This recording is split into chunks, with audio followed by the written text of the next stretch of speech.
no fucking diseased, corrupt temple down on your head. It's gotta be biblical.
Hey, good morning, everyone.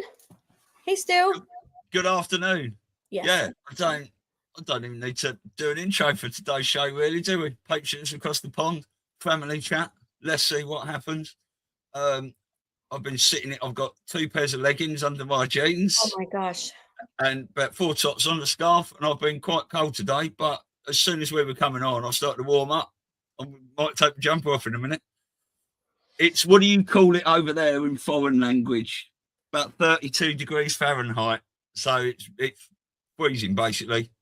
Yeah, it's very cold, but I don't know if I haven't told you. I'm like in a loft in my bedroom, so the heat comes down from there and it gets super toasty and sometimes too hot. And then you go down the stairs and it's freezing in the bedroom. So like I can never get it right. I can never, but outside today's very cold.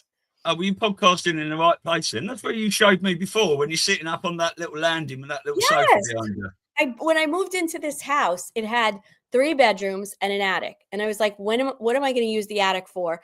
So I thought, I'm going to be clever. So I blew out the ceiling in the bedroom, went all the way up. So it's like a peaked ceiling now. And then I turned the whole attic into this open, really cool closet area, like a little chandelier. I made it really cute. And then the other side is like this, have a banister in front of it. And it's just a tiny little area that I podcast from. It's really cool. Well, it's perfect, isn't it? Oh, it's a good little place to meditate and do other things up there as well. It is. So we were just talking about coffee and why would people buy coffee? Coffee. It's like Mike Myers when he did Coffee Talk on SNL. Here's the thing. I don't like spending a lot of money on a drink. That doesn't really make sense, but there's a whole ritual that goes with it, right? Like sometimes you're at home, and especially if you work at home like us, we're always in front of the computer. And then it's like, let me go to my little favorite coffee shop, and there's people, and it's just like the idea, you watch them make the drink. And sometimes I get a little nice little snack to go with it, a little baked good. And it's just about the ritual. But if you're thinking logically, like the last month or so, I'm like, why am I going to do that? Because it's a lot of money, right? You end up dropping, if it's a drink, then you get a snack, right? It could be $10, $15. And I was just telling you how I've been buying my chai powder and making my chai lattes at home.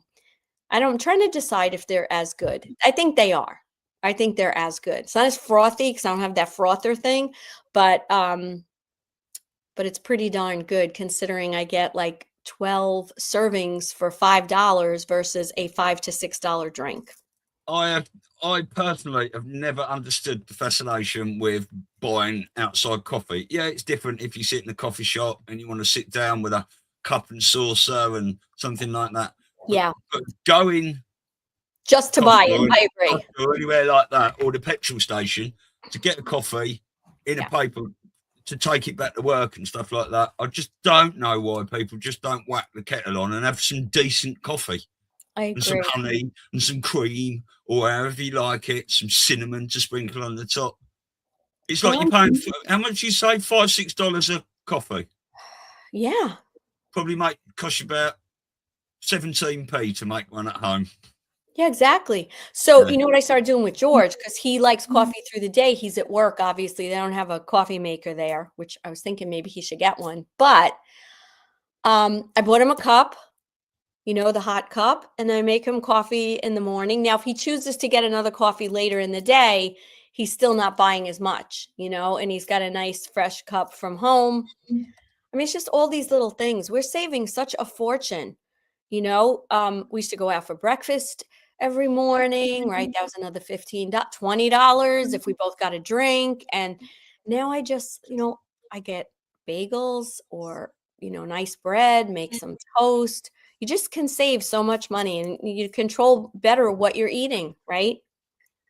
We should call this Saturday afternoon coffee chat. Coffee. I mean, to be honest with you, you have to buy a drink out, but the only place I go out to really and buy stuff to drink is when I go to the pub. Okay. You know, and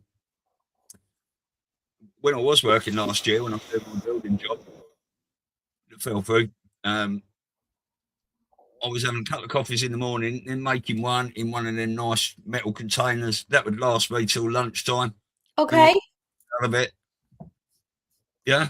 Yeah, I mean, listen, I made a decision because we have, you know, I have my daughter's tuitions and I have a bunch of stuff, and I said, you know what, we have to start being more smart about the choices and really bring. And the fact that we don't go out for coffee or drinks, I don't drink coffee, I drink, you know, tea or hot chocolate or something like that.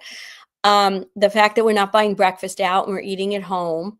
And I've got it down to a real science too, because what I've been doing is I plan you know this, I plan all my meals for the week. So I know exactly what ingredients I need. I'm not just going to the supermarket like, oh, let me get this, let me get that. Maybe I'll use this. It's exact. Like if the recipe says I need 1 potato, then I'm buying 1 potato. And I don't know if anyone can relate to this, but we're a family of 4. We have breakfast, lunch, and dinner, right? At least lunch and dinner. And I've been getting away with anywhere from like $150 a week, worst case 200. And that's lunch and dinner for the whole week. I think that's pretty good. If you go out to dinner, you're spending at least for 2 people $50. Yeah, well, I mean, I'm on my own, so I should. A lot of the time, I cook myself a meal. You know, I think I'll have a fry up tonight, or go out and fish and chips or anything like that, just for one. But if I'm cooking anything substantial, like a roast dinner, you know, obviously I'll cook if I've got company and things like that, and you know, I'll cook a little bit more. But if I'm cooking just for me and I'm cooking, like I say, a big meal, like a chili con carne or a casserole or anything, I don't cook for me. I cook for 5 of me, right? Roast dinner, it doesn't matter what it is, and I'll eat that for 3 or 4 days. You know, so I don't have to cook the next day. Yeah. And I don't I threw my microwave away 2 years ago. Did you? I thought, what am I using it for? It's obviously all the stuff you hear about microwave ovens. And I just want to say to everyone as well, because when the chat's going quite fast sometimes, it's hard to see everything. And, you know, you go back when there's a spare moment and stuff like that. Anyone's got any question or anything, just type it in capital letters, and then it's much easier for me and Lisa to see. Well, it's much easier for me to see. What was I saying? What was I saying? You know, you were talking about putting the microwave away because I never used it. We hear they're really bad for you, nukes all the goodness out of food and all this stuff. And the only thing I was using the microwave for was to heat up meals and cook baked beans, because I've got a little pot like that with the lid on it. And when the baked beans are ready, the old lid starts making a noise. You don't need any dings or timers. But yeah, just put the beans in a pan now on the hob. And you just do it that way. Yeah. I mean, listen, we have like leftovers, and then I send that. I either have that for lunch, like we have it for lunch at home because my daughters are commute to school. So they're usually like they could be home for lunch, or I send it with George, and nothing. I'm telling you, I have like no waste now. I used to throw things out, or, oh, I forgot about this. There's no waste. I'm a neat freak, so my refrigerator always looks so nice and neat with everything in there.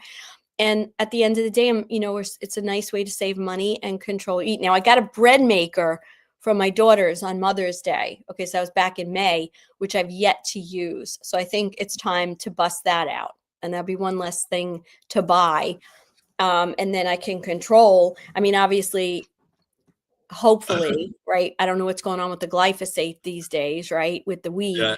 but I guess you do the best you can trying to buy the organic, so you can control that a little bit more. But I'm kind of hopeful that's going to go by the wayside. I wanted. You have to read these comments in order, because if you don't, you go, oh, are we still talking about coffee? Hey, somebody just mentioned, let me see who it was. I think it was Kate. Yep. Kate Carter said at 10:10, so that was 3 minutes ago, or 3:10, Trump is on in 30 minutes. Do we know what he's talking about? He will be talking about Venezuela. Okay. Yeah, I was in the gym this morning. Funny thing, they have like 7 TVs across, like I'm on the treadmill, and every single, it was Fox, CNN, MSNBC, no, not MSNBC, NBC.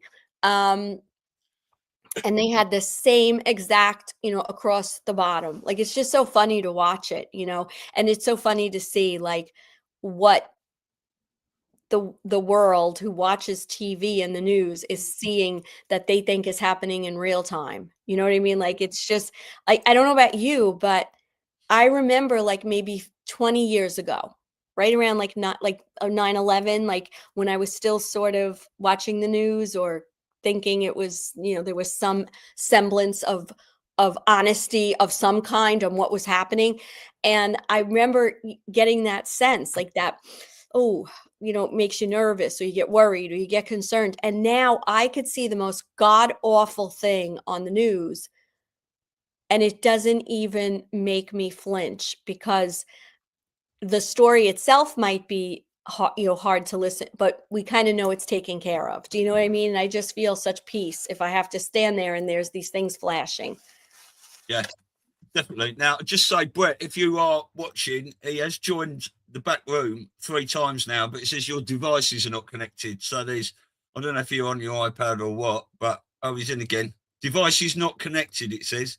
So you might have to adjust some of your settings and things before I can let you in. He's the only one here at the moment. Yeah, please, anyone join in. So did you see what hope I'm saying that right? Rebe Life? Hope I'm saying Rebel that right. Life. Simone. Rebel Life, sorry. Maduro's a good guy, and he and Trump are in cahoots. Well, I wouldn't doubt that. So I wouldn't doubt that at all. You can see that, how very, very smoothly the operation went. 100%. All right, so hopefully, come on, guys. We want to see your faces if anybody wants to join today. So what do you think? Do you think we should put on the Trump speech during? Well, only if you can share your screen. Yeah, because yeah. All right, let me see. So what you'll have to do, just find the live feed. It's probably on YouTube or the White House, I would say. All right, let me see. Simone's in the back. Brett's, I'll let you on in a minute, Simone, if you can hear. Brett's in the back. Your devices are not connected. So let's just see if Elisa can do that. Give me 1 sec. I'm just trying to find where it's streaming. Hold on. I'm going to White House. We'll be on YouTube. Well, I'm going to White House. Let's see. Stay tuned. We will be live shortly. Yeah, well, that would be the one. You just have to keep refreshing that, and that will come on. Okay. So should I load it up or wait until it's live? Yeah. Load it up now and share your screen. Or wait a second. Share screen. Yeah. And make sure you click the. What am I clicking? Did I do it right? No, entire screen at the top. Then click on the screen you want to share. Then click toggle on. All right, 1 sec. Wait, let me see. Let me unpresent this. Hold on. Stop screen share. Okay. Go to present. Okay. It says. Right. Click entire screen at the top on the words. It doesn't say that. It says slides and PDFs, video file, image file, and then it says share screen. Yeah, share screen. Oh, entire screen. Okay. Right, And then then click entire screen at the top. Then click the screen that lights up that you want to share. Then click toggle on system audio. Right, I've got it. toggle on system. Do you have it? Yeah, I think so. Right, that's your screen, isn't it? Yeah. Why does it Okay. look like that? Why does it have that weird look? Because have you got one screen or two screens there? Well, That's the one you want. There. So what you do is just when he's on, put it onto the other screen.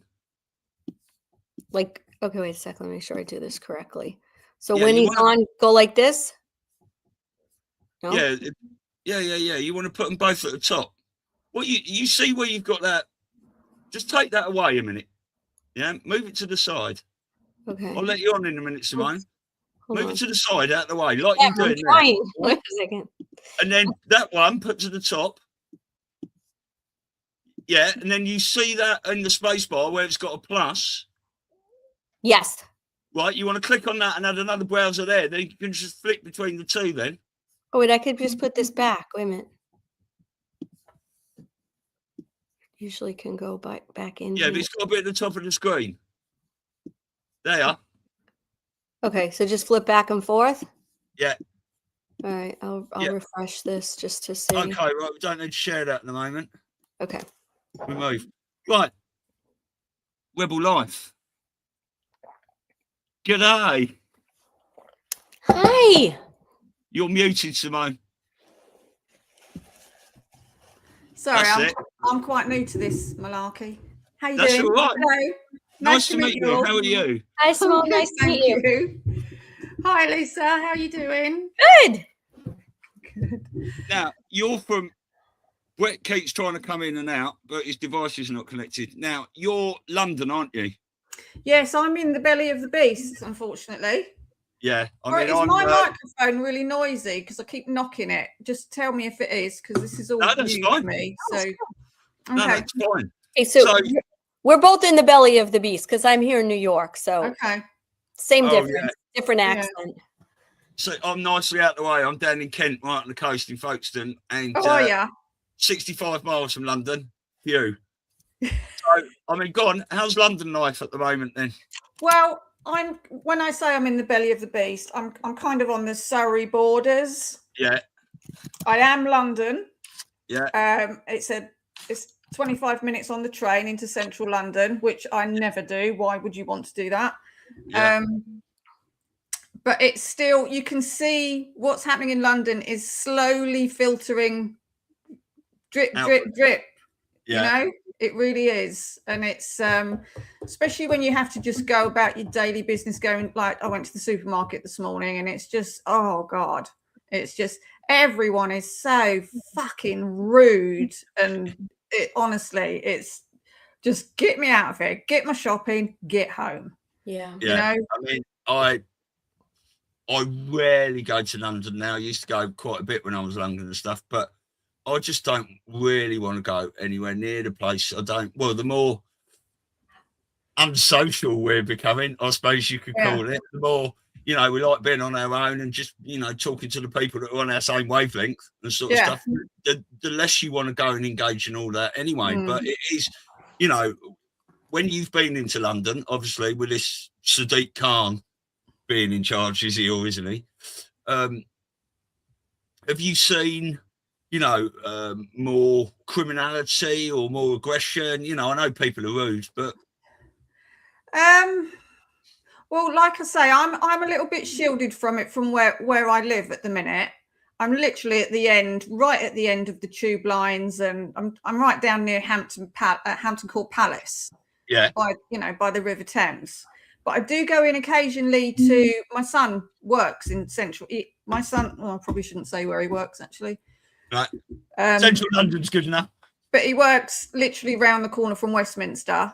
And I go in very occasionally to see him. And I went in probably about 6 weeks ago, and I didn't recognise the place. And I'm London born and bred, I didn't recognise the place. And I took my dog with me as well, which has never been a problem before. But I was actually quite afraid for my dog, like to getting trampled and people just not giving a shit about any other human being. You know, there was no pleases or thank yous or anything like that. Maybe it's just me getting older, you know. I don't know. Who knows? But it was like I couldn't wait to get out of there. After I'd seen my son, it was like, right, let's get home. Yeah. You know. But in terms of him, to be honest with you, I don't really pay much attention to British politics because it's a fucking clown show. Yeah. You know, I'm really not interested.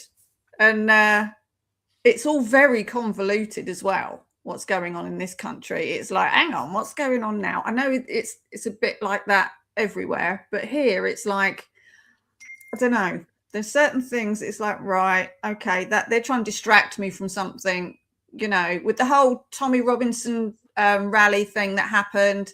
And I'm like, hang on a minute, are they flying Israeli flags? What the fuck is going on now? And it's like my brain can't take it, you know? Yeah. Well, you got British flags, haven't you? England flags, Palestinian flags, Israeli flags. You know, people are getting arrested for walking about with the Union Jack and a St. George flag, but the police are protecting Palestinian marches and all these sorts of things. Now, if you listen to, you know, what Elisa and I talk about and this military operation, a lot of it is being done or allowed to happen to push the people, to wake the people up, to show them that these governments don't care about you, even if they are being sort of somewhat controlled and made to do what they're doing, and Keir Starmer humiliation rituals and all these sorts of things. Yeah, I just found it a bit funny, to be honest, like humorous. That what was the rally called? Unite something. The Tommy Robinson thing. Oh, I can't think of the. It was something. They used the word unite anyway, and there they are causing division. With, you know, we stand with Israel, you know, and it's just like, okay. And it seems that's come out of nowhere, as has this newfound religion that mob seem to have. You know, it's just all a bit. Unite the Kingdom, it was called. Unite the Kingdom. There you go. How do we do that? By causing division. Yeah. Well, you know, I've seen many videos of Tommy Robinson when he was younger and stuff. And they're all safe. They're everywhere. And whatever you think of him and all that. But, you know, he says, if he ever came I don't think Tommy Robinson's a racist. I don't. All the things that the mainstream are trying to say he is, I don't think he's any of those things. I thought, well, I want to see this rally for myself. So I'm not into big crowds like that. So there's no way I'm going. So I watched the whole thing on TV, and all I saw was this sea of Israeli flags. And I thought, what the hell's going on? Yeah. You know, and it just came out of nowhere. I thought, it's like I wasn't expecting it, so I was quite surprised about it. But you know, all the things that your mainstream are calling him, I don't think he is. I don't think he's a racist. I don't think, you know, any of those things. He's just trying to make people see what's going on with his documentaries and stuff like that. I get that. But then I saw that and it was like, oh God, what now? Hi. Yeah. Yeah, no, exactly. Now, you know, I was just saying, hi, Brett. You know, I've seen videos of Tommy Robinson. If he ever came on, you know, our show and stuff, the one question I want to ask him is, are you Britain first or Israel first? And I'd want to know the answer, because I've seen him saying, I am Israel first, you know, and we want to find these things out. I don't think he's racist. I think he's doing a great job in some respects and opening the eyes of a lot of people. But, you know, it's all yet to be determined, isn't it, where his loyalties lie. Mm-hmm. Yeah, I saw an interesting video. It may have been on your Telegram, actually, Stu, about somebody was making the connections between the IDF, who he used to be a part of, and I can't remember now, but it was very interesting. It made me think of him. I'd like to say thank you, actually, Stu, for your Telegram. Your Telegram is brilliant. you saved me such a job. I don't have to go anywhere else. Well, that's absolutely beautiful to hear. What I do like to do, because a lot of other Telegram channels, they just have Twitter links and TikTok links and Instagram links and stuff. Yeah. But if I ever see anything, I always, because I had to do it for myself. I was banned on so many channels. People send me Instagram links and I couldn't watch them. So then I found out of Instagram downloaders, TikTok downloaders, and all these sorts of things. So what I do, if I ever post anything, I always go for the source of video, download it and add it to the post. So people that are not on those channels can actually see and view them. So thank you for that. I wouldn't know what's going on in Venezuela today if it hadn't been for your Telegram channel, put it that way. Well, it's good, you see, because any military deployments and stuff, I always follow the Aquila channel, and he hasn't posted for 3 days. And that, I saw that, you know, I thought that was quite interesting. And then this morning, he's been on fire. Here we go. It's almost like he's been in military silence because there was some shit about to go down. Yeah. So SG and On's made a post about how they're on the same side. Does somebody want to explain that to me?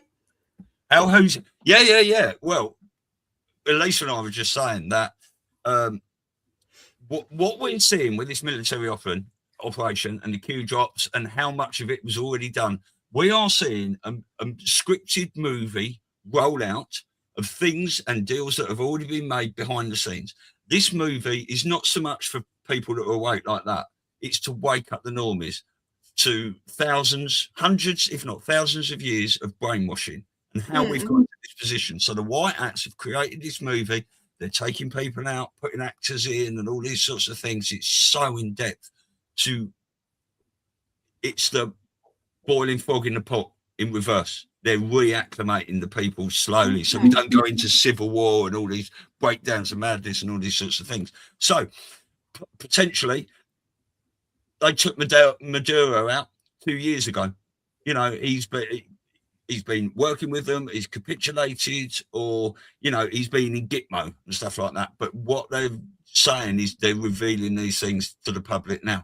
Maybe they have just taken it out. Maybe it was a deal Maduro, you know, made with them. Well, they've just bombed the shit out of the place. So unless that's not real footage or footage from somewhere else. Well, there's a lot of footage we've seen, but they bombing the shit out of the place or taking out key targets, you know, position.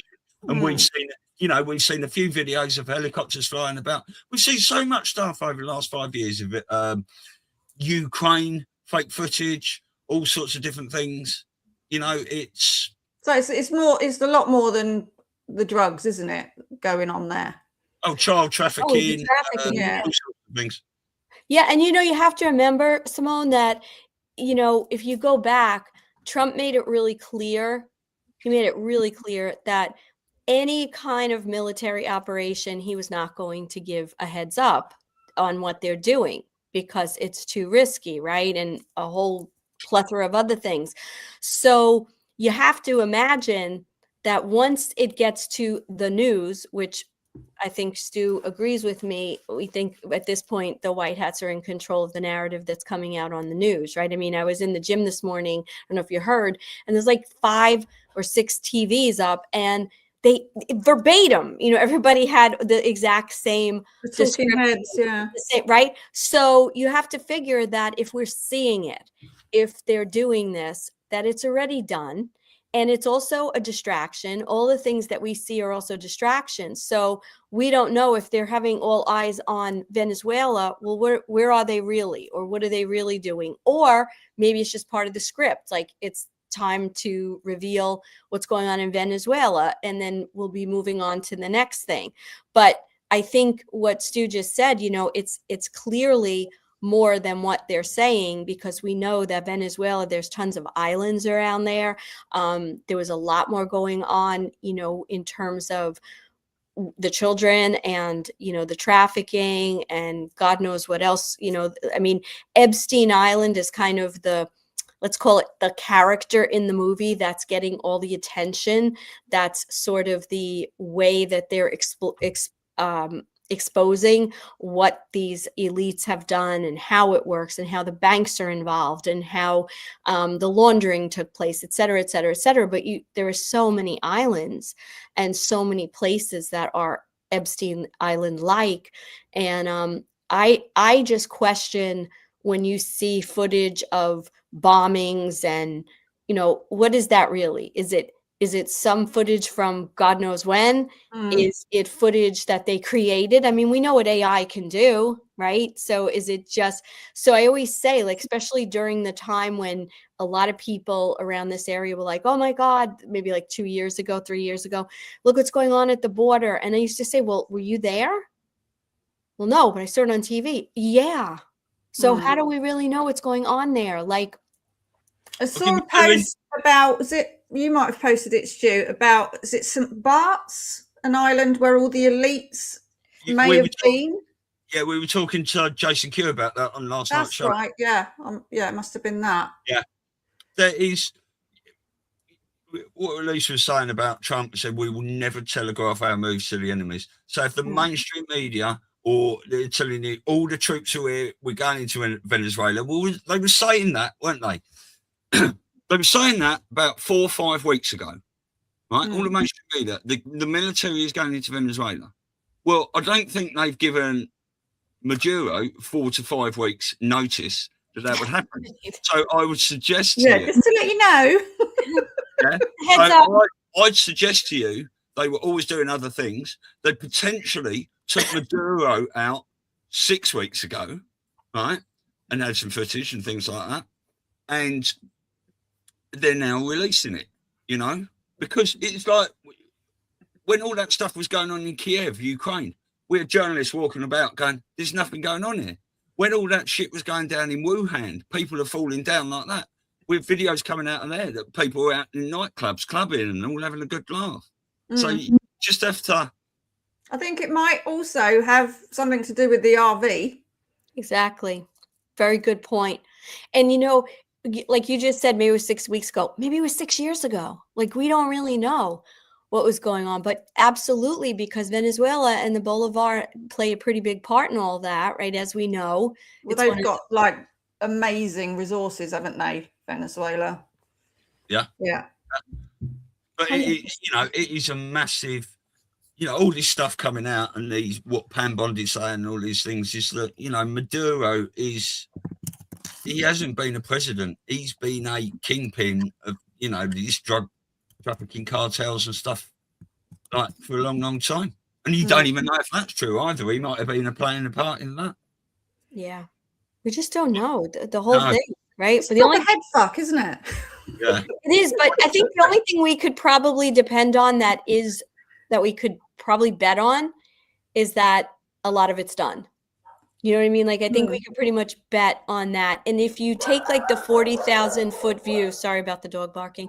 If you take the 40,000 foot view, you can see how it's just like, it's so well like integrated, this happens and then that happens. And then this goes into that, like, it's just so well orchestrated. If you think about it, there's no real chaos anymore. It's one thing after the next, leads to this, leads to that. So I find it fascinating. And by the way, Stu's channel on Telegram is phenomenal. You may want to also subscribe to mine, Awaken Patriots of Long Island, because we have a little bit more of like the local stuff that's happening in New York, and of course the international too. So it might be, we have like a lot of overlap, me and Stu, but there's also some other things because I have some pretty active posters on the chat, on my channel. What's it like for you in New York? Are you right in the center of New York? Praise God, no.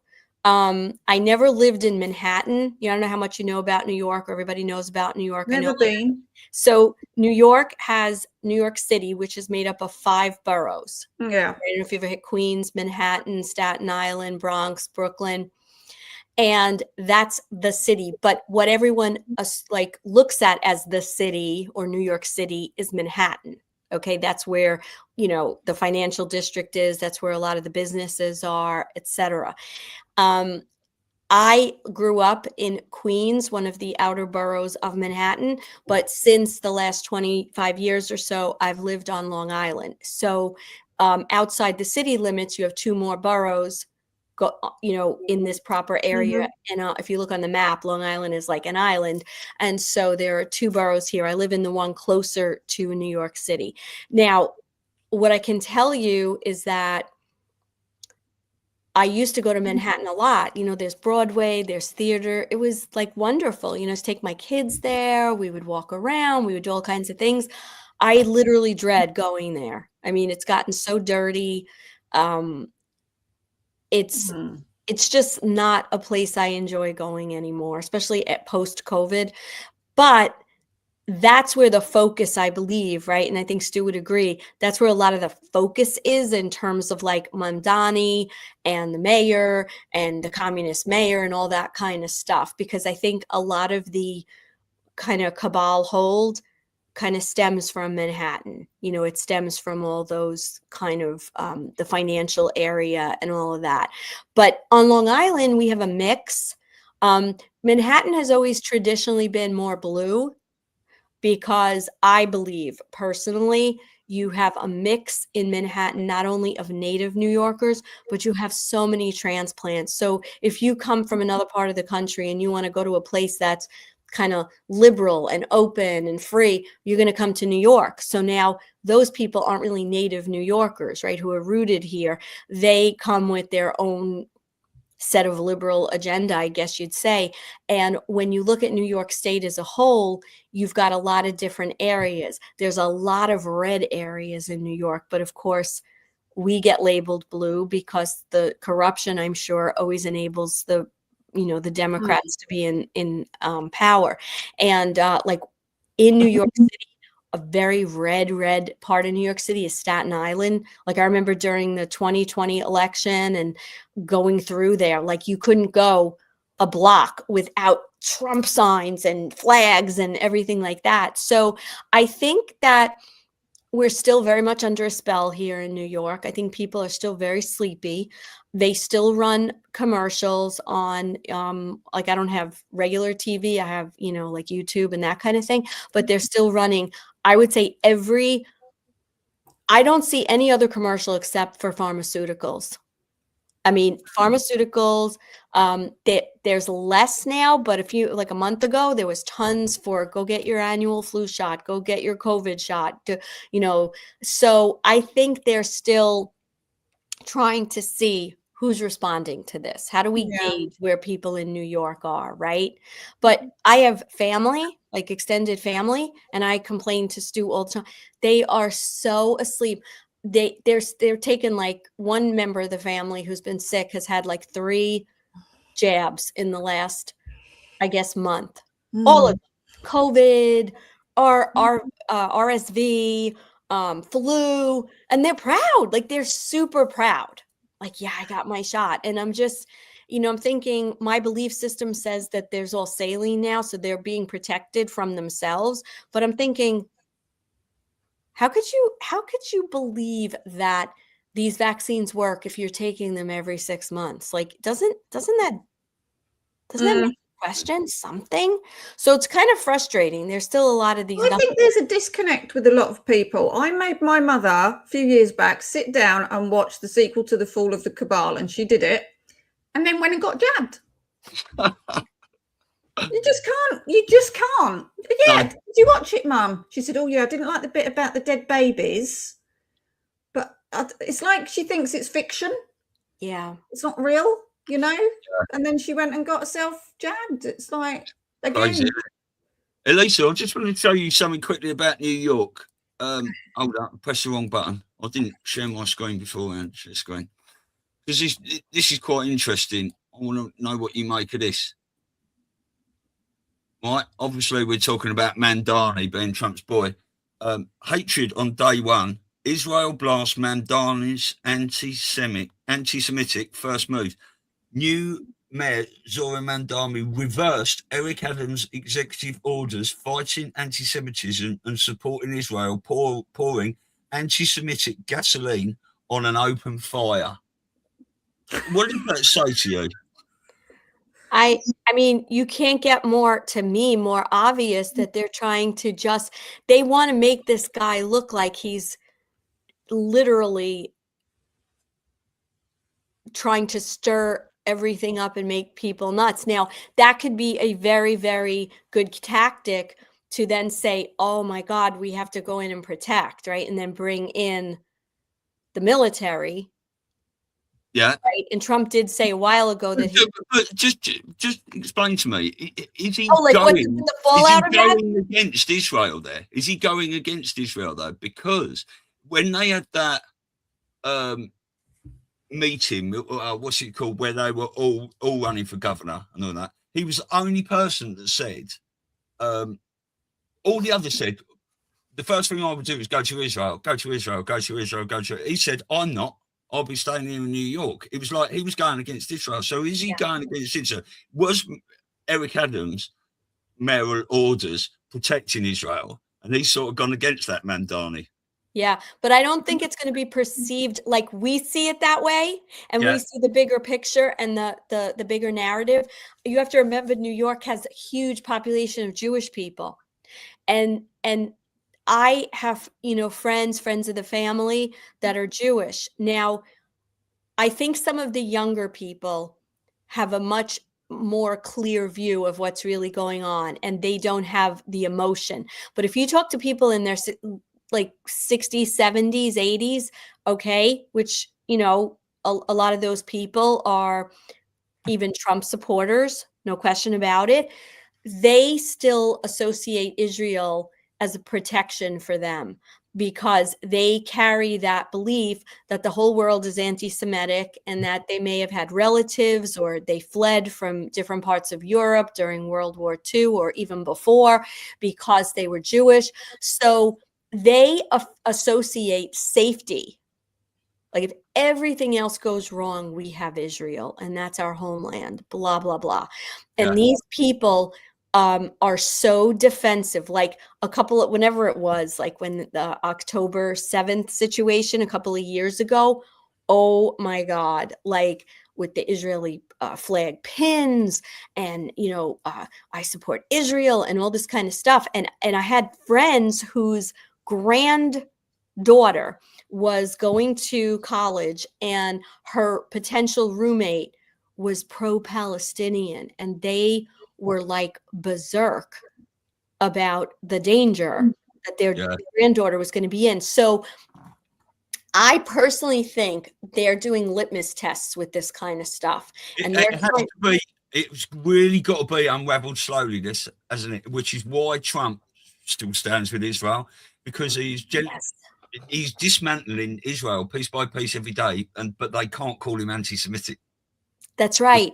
And they made this guy Mamdani be such a lunatic. He's a communist and this, so he can take the heat, right? So now they have a place psychologically to go with their hatred, where it's not directed at everyone saying this, right? And it hopefully that, so psychologically, if they have a place or a person to hate, it will lessen the idea that everyone's against them. It's just this one lunatic. But I think they're trying to see what the backlash is going to be. They're going to rate it like, okay, maybe 2 years ago, we had X number of people flipping out and coming about because of this anti-Semitic rant stuff. Oh, now maybe it's a little lower. So I think all these things they do sometimes are ways, they're not going to go door to door, right? Hey, yeah. Right. So I think this is what they're doing. And that was, if they would have done that a couple of years ago, oh my God, people would have been going crazy. So we'll see what happens. And if people Strive chess, 5th generation warfare, some say. It is. Right, Simone, I just want to say a couple of things, because you obviously said there you made your mum watch Fall of the Cabal, so you've obviously watched a lot of stuff. But have you watched all the Joe M plan to save the world and Trump's capitulation tour and all those things? You mean Good Lion Films? Yes. Well, Nick Albert went into it, but no, Charlie Freak that did the capitulation tour originally. He did a 4-part series, which is amazing. Bonfire Guy shortened it, but there's a little 5.5-minute version of it that Trump has retruthed 4 times now, I think, where we basically 2017, 2018 went round and all these world leaders capitulated and stuff. So this is a lot of it why we think this. They're all playing roles, playing out, like Keir Starmer here, for instance. He's doing the worst job imaginable to wake the people up because the military or whoever is not going to come in and save you. Yeah, they're just not going to come in and save people. Trump said, we're giving power back to you, the people. The people have got to be at a level so that when they take the power back, they don't give it away again and start electing idiot leaders and things like that. So this is why it's taken a long thing. But I can send you some stuff like that if it's interesting. And just the other thing I was going to ask you, because you sent me an email saying it's quite it's nice you coming on here because you've got people to speak to and all that. But you've been quite isolated where you are over the last sort of 5, 6 years. So how has that quick little journey been for you? You know, through COVID and all this sorts of convid.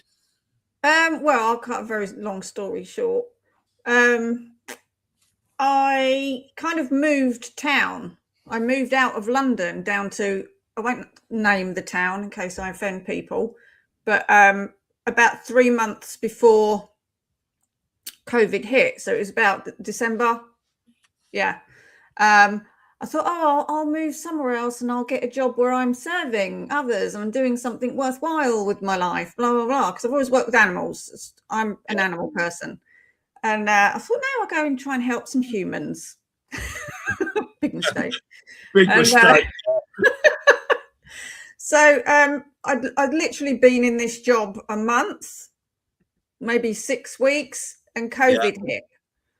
And so my awakening journey actually started with the Zeitgeist films sort of back in 2010, was it? Yeah, about that. Around about then when they come out. But it's like there's different levels of awakening, isn't there?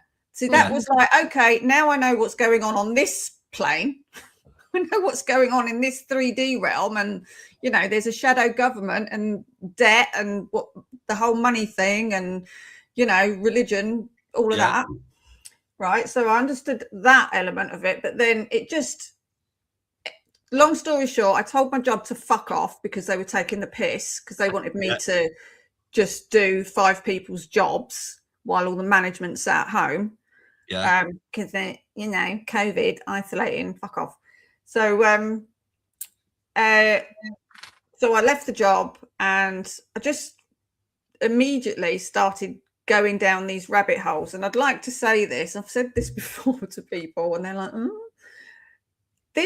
my awakening is happening to me. I haven't made it happen. It's happening to me. Things get put in front of me. And do you see what I mean? Does that make sense? Yeah.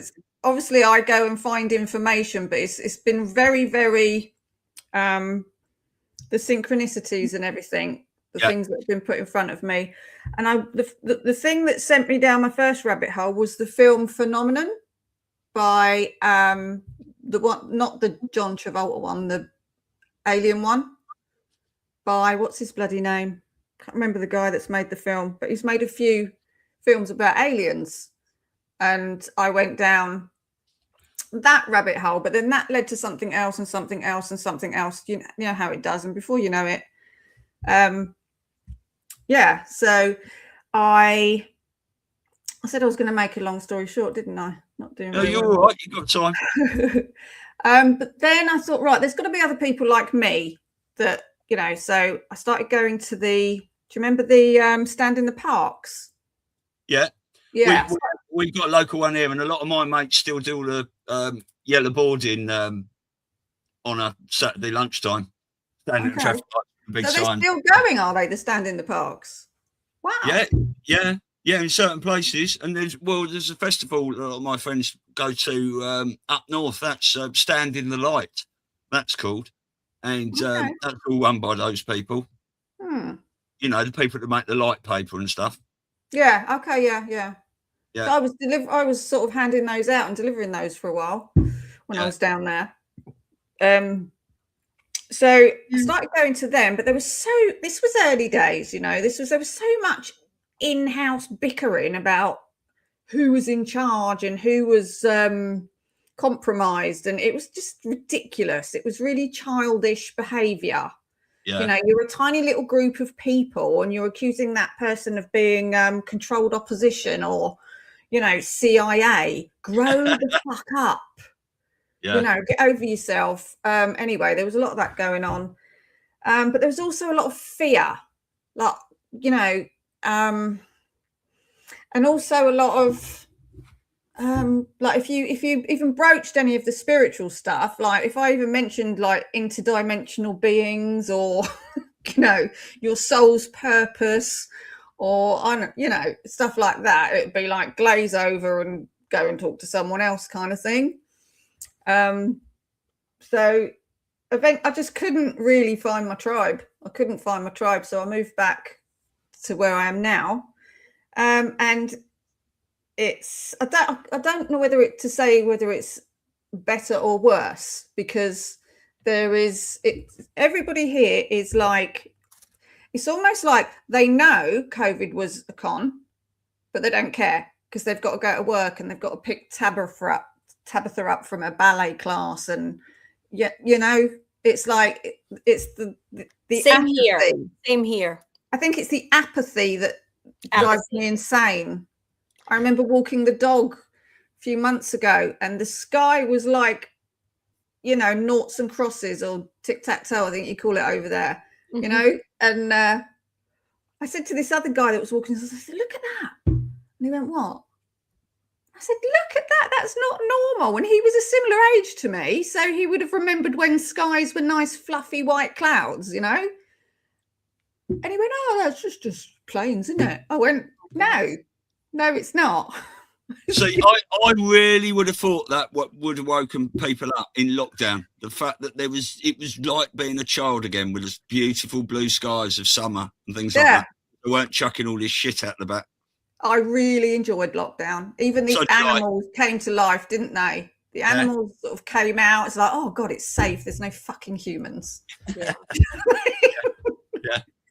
You know, I really quite enjoyed it. Just being my dog, doing long walks and stuff. Yeah, I was out cycling every day, then on the wine every afternoon. Yeah, I'm a bit of a photographer, so it was just me, my dog, and the camera, and taking pictures of other dogs and stuff like that. So, yeah. When I started doing all my videos, I just used to take my little GoPro with me. Oh, yeah. And do my Stu's News when I was out cycling. So all my original Stu's News, I looked like an idiot. Got my cycling hat on, all my silly gear, my light crown, that. Just sitting on the log in the middle of the woods somewhere. Oh, you're not the Lycra Brigade, are you? Yeah, sometimes. Not for laughter. I'm a fair weather. It's not a good look. I'm a fair weather cyclist now.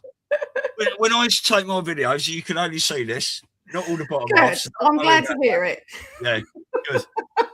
Good. Brett, how are you, sir? Brett meet Simone. Simone meet Brett. Brett's Hello, one Brett. of the Jason Q family. Hello, Simone. Hello. I'm very well, thank you. Very good to hear.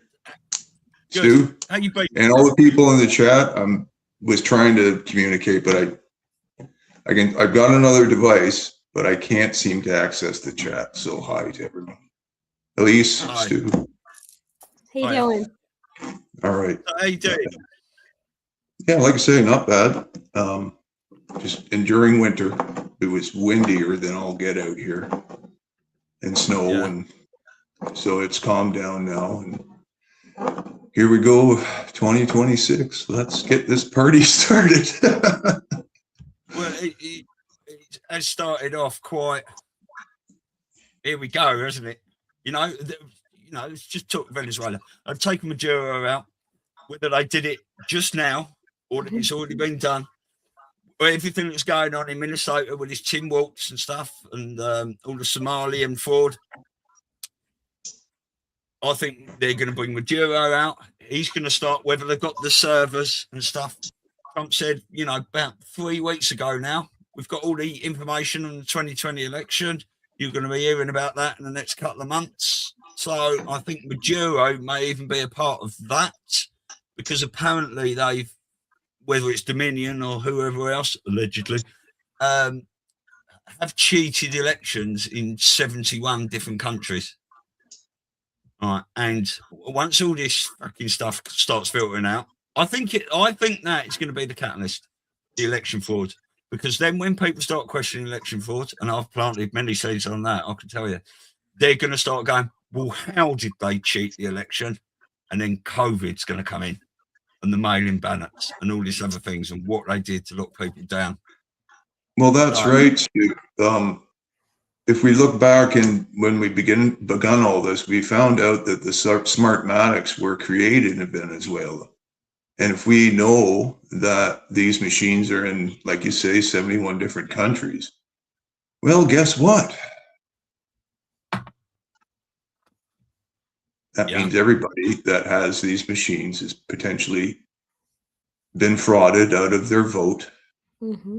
And fraud vitiates the whole works, everything. Because once you start with the fraud of elections, then you start digging into who the controllers, the politicians, the puppets, and that is when I say fraud vitiates everything, that may be the catalyst that brings down most governments. Yeah, I think so. You don't need to mute yourself, Simone. And that will be a beautiful thing. If we can get rid of this corruption, like even at a local level, like I don't know how far deep it goes, but I think I mentioned last time, I worked for my municipality, or one south of me, actually. I'm on the border. And I could see the fraud, absolute blatant fraud in the system. Just, we just, what are they? Creative accounting is what it's called. So, that's why I say, it's interesting. Venezuela is coming out hard, not only to beat the band about the drugs and whatnot, but this could be a big thing.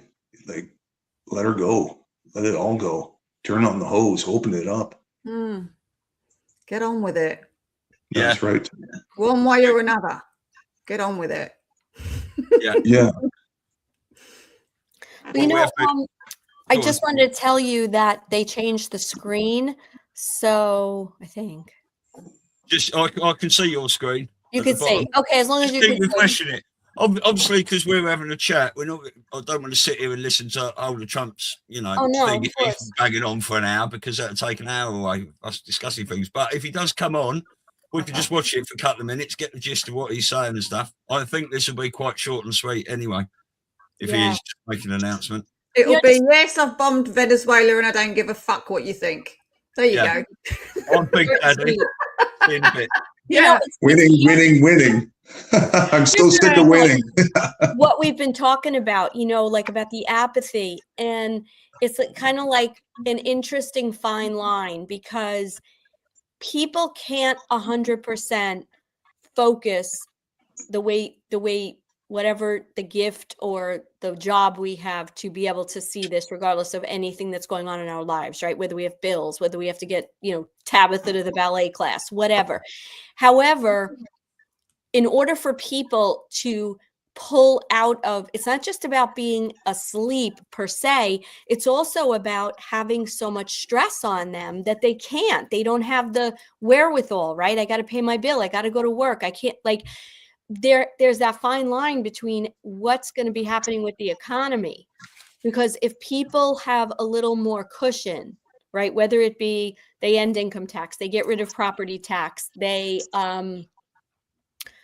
we get some kind of, payment for our birth certificate, whatever it is, right, whatever form this takes, more and more, I think that's going to be very key too, because now people won't have that stress that keeps them continually in that slumber. And so I do think something financial, listen, there were so many comms over the last few days with the silver, there's so many things that he's come out with, Trump, even in terms of the crypto market, and they're trying to get people to look at some of these areas that they can bring some abundance into their life. Are they doing it or not? Maybe, they probably have a gauge on how that's going. But I think the apathy is very much tied to I don't have the energy, the time, or the mental capacity. You know, it's what they've done. It's right. It's part of the system of how they've done this to us all, that I can't really worry about that. It doesn't affect my life. And I think that the finance is going to play a big part, because if people feel like I don't have to be 24/7 worrying how I'm going to pay my rent and put food on the table and they could breathe, they're going to start to now notice all this stuff and say, wait a minute. Why did that happen? I think a big part of it as well is the people you surround yourself with. So if you're surrounded by a bunch of people that think you're a conspiracy theorist, you're gonna, and you want to be accepted by those people, say they're your family, your work friends, your peers, you know, you're going to shut up, aren't you? And then you're just going to fall back into line. So I think once you stop wanting to people please, my whole family think I am mental, and I don't mean that in a joking way. Right. They think there's a serious problem. Okay. But yeah, the people pleasing thing is once you get past that and you just don't give a fuck what people think anymore, you're more than halfway there. You really are. Like the last sort of, I'd say since the summer, I've started really having run-ins with people, the few people that I do know, and I guess my soul has just started saying, no, stop just putting up and listening to this bullshit. You know, you've got to sit and listen to someone bang on about climate change, or, you know, and you're sat at the same table with them and you've just got to sit there and suck shit. No, I can't do that anymore. No, I can't do that anymore. Absolutely. I was listening to someone yesterday that I've been trying to red pill for a long time, and he picks and chooses what makes sense that I say based on what he hears on Fox. Okay. Oh yeah. No, yeah. So yesterday I was talking about the takedown of the pharmaceuticals, and I said they have to do this kind of slowly because there are knuckleheads out there who think, oh my God, if there's no vaccines, they're trying to get rid of our vaccines. Like, we're not going to be safe. We're going to be sick. Right. And he goes, yeah. And they just showed how the latest flu vaccine doesn't even work. And I was like, oh my God. Yeah, the wrong strain or something to that effect. Right, but what I'm saying is exactly. But what I'm saying is, like, because they said it on the news, like, have you realized for the last God knows how many years what they've put in the vaccines, and that probably none of them ever worked? Like, it's so frustrating. And I like you, I can't, Simone, I can't be around. It's so hard. It used to make me mad. Now it just like drains the life out of my soul. And I just, like I said before, it's like it's out of my control now. It's like my soul comes up out of my body and says it for me. You know, I mean, there was a guy the other day that's, you know, he's very much Trump bad, Putin bad, you know, bad orange man, or he's very much like that because he listens to the BBC. And he literally said out loud that the BBC is a very respectable broadcasting corporation, and we need to do everything we can to save it, and everybody needs to pay their TV license. And that was literally like 2 days before the shit hit the fan with the Trump stuff. Yeah. And I haven't actually seen him yet, and I'm trying to be the bigger person and not be smug when I see him. Do you still feel the same about the BBC thing? Man, I've got. He hasn't even heard about that, because did they even report on it? The BBC. I don't think the BBC would have reported on it. No. But I've got a brilliant 11-minute video I can send you to send to him how they doctored Trump's. They obviously doctored Trump's speech at J6, but how they doctored one of his speeches when everyone thought he said drink bleach and stuff, sort of 5 years ago. It's a superb little video. Yeah. Simone here in Canada. Oh, sorry. Do you have that link? Maybe put in the chat for anybody else. I don't know if you have it handy. Sorry. Go ahead, Kurt. Brett. I was looking. I'm just going to say, Simone, the CBC here is a carbon copy of the BBC. Same thing. It's just, even though my mother, she knows what's going on. I mean, she's in her 80s now, bless her, and she's probably a bit batshit, you know. But, and I guess it's just comfort for her watching the BBC. But it's all she knows. Yeah, it's hard to pull that away from people if it's all you know. Like, you know, I mentioned it before. If you can't blame these people, because if they think their parents and their parents were getting the correct news from the BBC, and then there's plausible deniability of these stories being true, the modicum of truth that they send out. Why would you blame these people? It's all they know. Yeah. But the propaganda started straight away in this country, didn't it, Stu? With how dare Trump try to sue our beloved BBC? Who the hell does he think he is? Blah, blah, blah. Oh, my God. Can you imagine if he'd have done that to somebody? Oh, I was laughing my nuts off when that came out, because one of the guys said to me in the gym, he said, have you heard what's going on with the BBC? I said, of course I have. He said, you told me that 5 years ago, didn't you? I said, I did. He went, you were right, weren't you? I went, I was. And that was it. But there's a lot of people like that are not speaking up about it. And what you're saying earlier about, you know, your mum being in her 80s and stuff like that, the older you are, potentially the harder it's going to be, because you've got to discover you've been lied to the whole of your life. We've all been lied to the whole of our lives. Some people are a lot younger and have been lied to for less of it, if you know what I mean. Yeah, my mum's a very religious woman as well, so we've got that to deal with as well. Yeah, a lot of people who watch the BBC, they're normally sitting there, they're surrounded by the Queen's face on fucking china plates and all sorts of different things. Do you know what I mean? It's not quite that bad, but yeah, I know what you mean. Waving flags, you know, royal weddings and things like this, and yeah. And you know, the whole royal thing. She's too old now to learn all this stuff, and she doesn't care. She won't be here that much longer, you know. Then she can go. You know, and at this point, Simone, why would you crush her? You know, at this point in her life, I know. if she's happy to go along, why would you do that to someone? Yeah, I don't anymore, but I did try to stop her getting the jabs. But luckily, I can understand that. Yeah, she hasn't been ill from them, so you know. Yeah, but these people are going to be crushed anyway. This truth is coming out, and it's going to crush them one way or the other. The reason we do what we do is to soften the blow when it happens. Okay, but hold on, Stu. Do you remember as you were progressing along? What do you mean? Before I woke up or when I woke up? The process is that we learn a tit about this, we learn a smidge about that, we learn a little about this, but it's not until you're a good, I don't have a scale, let's call it a year into it, that you really start going, holy shit. And for us to say that the normies are going to have a pie in the face, I don't think that smacks, because we all woke up gradually anyway.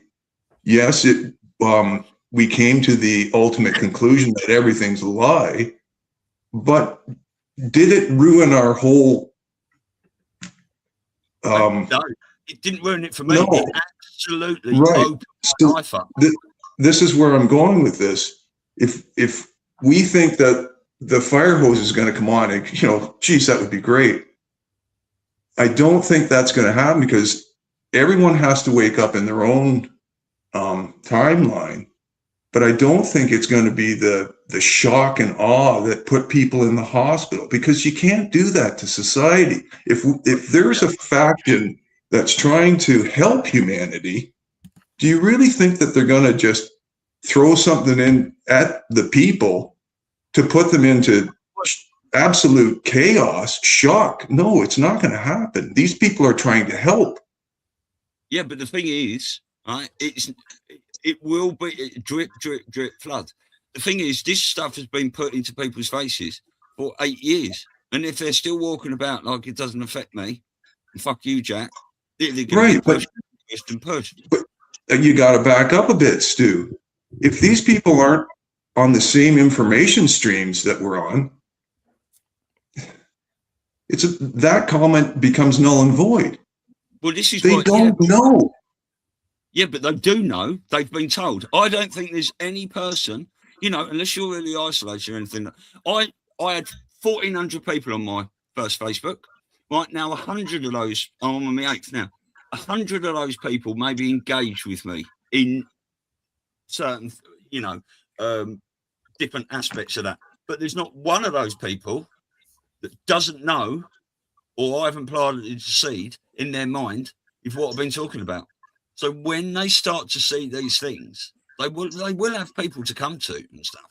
And they will realise that the people that were trying to tell them the truth were the ones that, they were, ridiculing and things like that. And the people that they thought they were telling the truth, like the mainstream media, were the actual ones lying to them. Everyone's got to have this realisation at some stage, however hard a blow it's going to be for them, But we are trying to make it easier for them. I guess my argument is, Stu, sure, these people may be a little bit more fluffy than us. I don't know. But the idea that they'll have someone to fall back on, which is potentially, us. Yeah.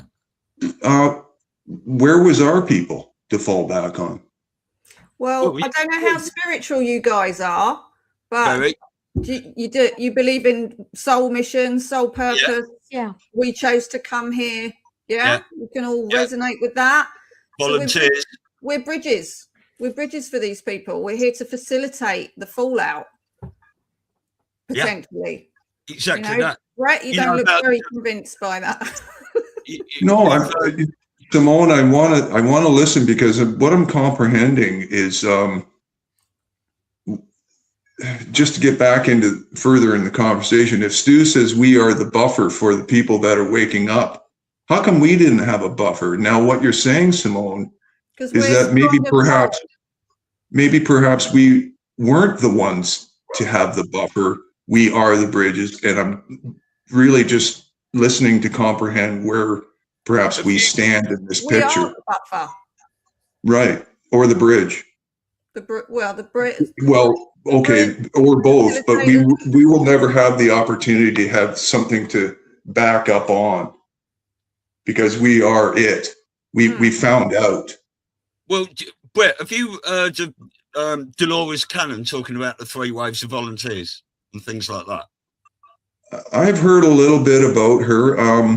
She kind of puts me to sleep, but I understand what what maybe her message could be. I try to not zone anything out. It's just she talks and it puts me to sleep. Yeah. I understand that. Well, essentially, the point is that you had sort of the first wave, if you will, and a lot of those people were literally murdered and killed because they were considered crazy or heretics or, right? I mean, we could probably throw Jesus Christ into that. So then you have sort of the second wave, which we're part of, where our soul mission basically is to not, I'm going to say this in like an extreme way, but, not be fooled. Obviously, to an extent, we all were fooled, but we woke up faster, maybe at 13 or 15 or, 20, or, we were able to hold that information without breaking, let's say. And so we are sort of the bridge, meaning that I don't know. I feel like it's somewhere between what you're saying, Stu, and what you're saying, Brett, that somewhere there's going to be certain people that will never be able to see what's going on, right? We know that 5% or whatever that percentage is. But I think there's a percentage of people now, if they haven't seen it and they're going to start seeing it, I think certain things are going to be very, very scary and painful. For example, if you all of a sudden realize that everything you were told by your doctor or the pharmaceuticals, or that there really are some cures to cancer, that these jabs you were told were so good for you really weren't. And that is going to be, I think, like what we're talking about, where someone is going to be a little lost in that and be able to maybe talk to their crazy friend like, how did you how did you know this? Or what does that mean? Do I have something to be afraid of? And do you think I hurt myself? Like, it's kind of like we came to some of those conclusions if we were fooled in those ways. But for whatever reason, whether it was because we found our soul family, like that's who the buffer was for us. It was being able to have this rest of these soul family people. I'll accept that. That's fine. And we became each other's like support system. And quite honestly, look at all the podcasters around 2020 who were out there on the front line saying this. They were sort of our buffer to go, it didn't sound right to me. This is really interesting. So that's why we all found each other. But I think there's going to be certain aspects of this movie that are going to be more painful than others. I think the deception of pharmaceutical and the jab is going to be scary, right? Because if you all of a sudden find out, like I know with my mom took it. And then I started giving her information, the follow the cabal and this and that. And she had deep fear and regret. And what I did for her was say, look, I don't have all the answers, but I pretty much believe that you were probably safe in some way because we've heard that a lot of this was interceptive. Now, do I know that for a fact? No, but over time, she hasn't gotten sick. She seems okay. She's acting okay. So I gave her that hope. And I told her a lot of it is what your attitude is, your soul and your intention. Those things are going to have the power to override a lot of what's happened to your body. So that's an example of someone who was afraid and frightened. Where did she come? She came to me because I didn't buy into that. And I think that's what Stu's saying. There are going to be people in our life who are going to get these realizations and say, oh my gosh, like you said this like 5 years ago. What? Well, I mean, I woke up. Big thing right? There. Sorry, Karen. I woke up when I was 13, right?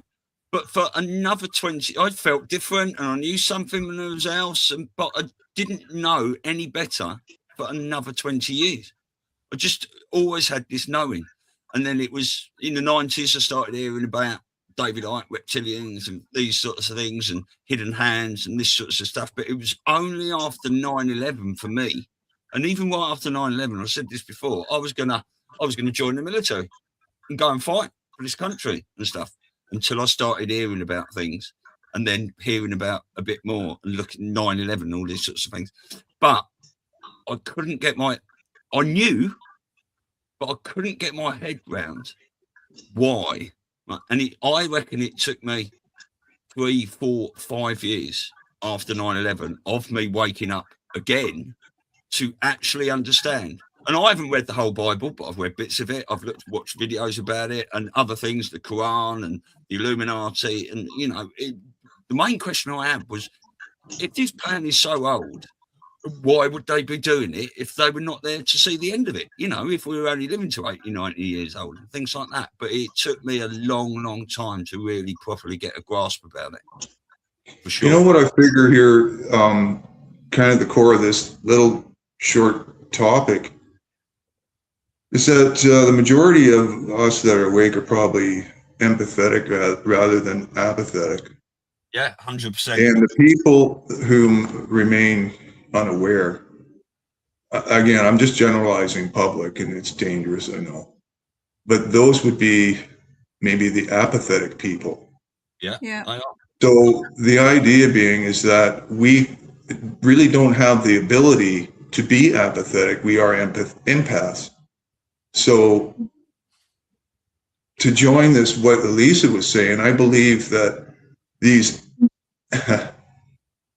apathetic people will need empaths.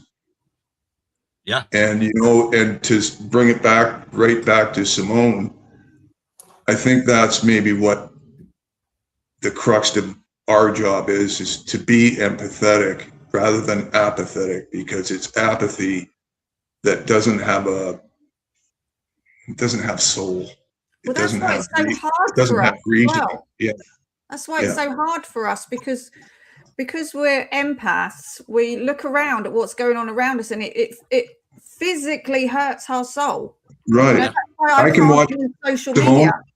I can watch a kid drop his bike and scrape his knee, and I actually feel it.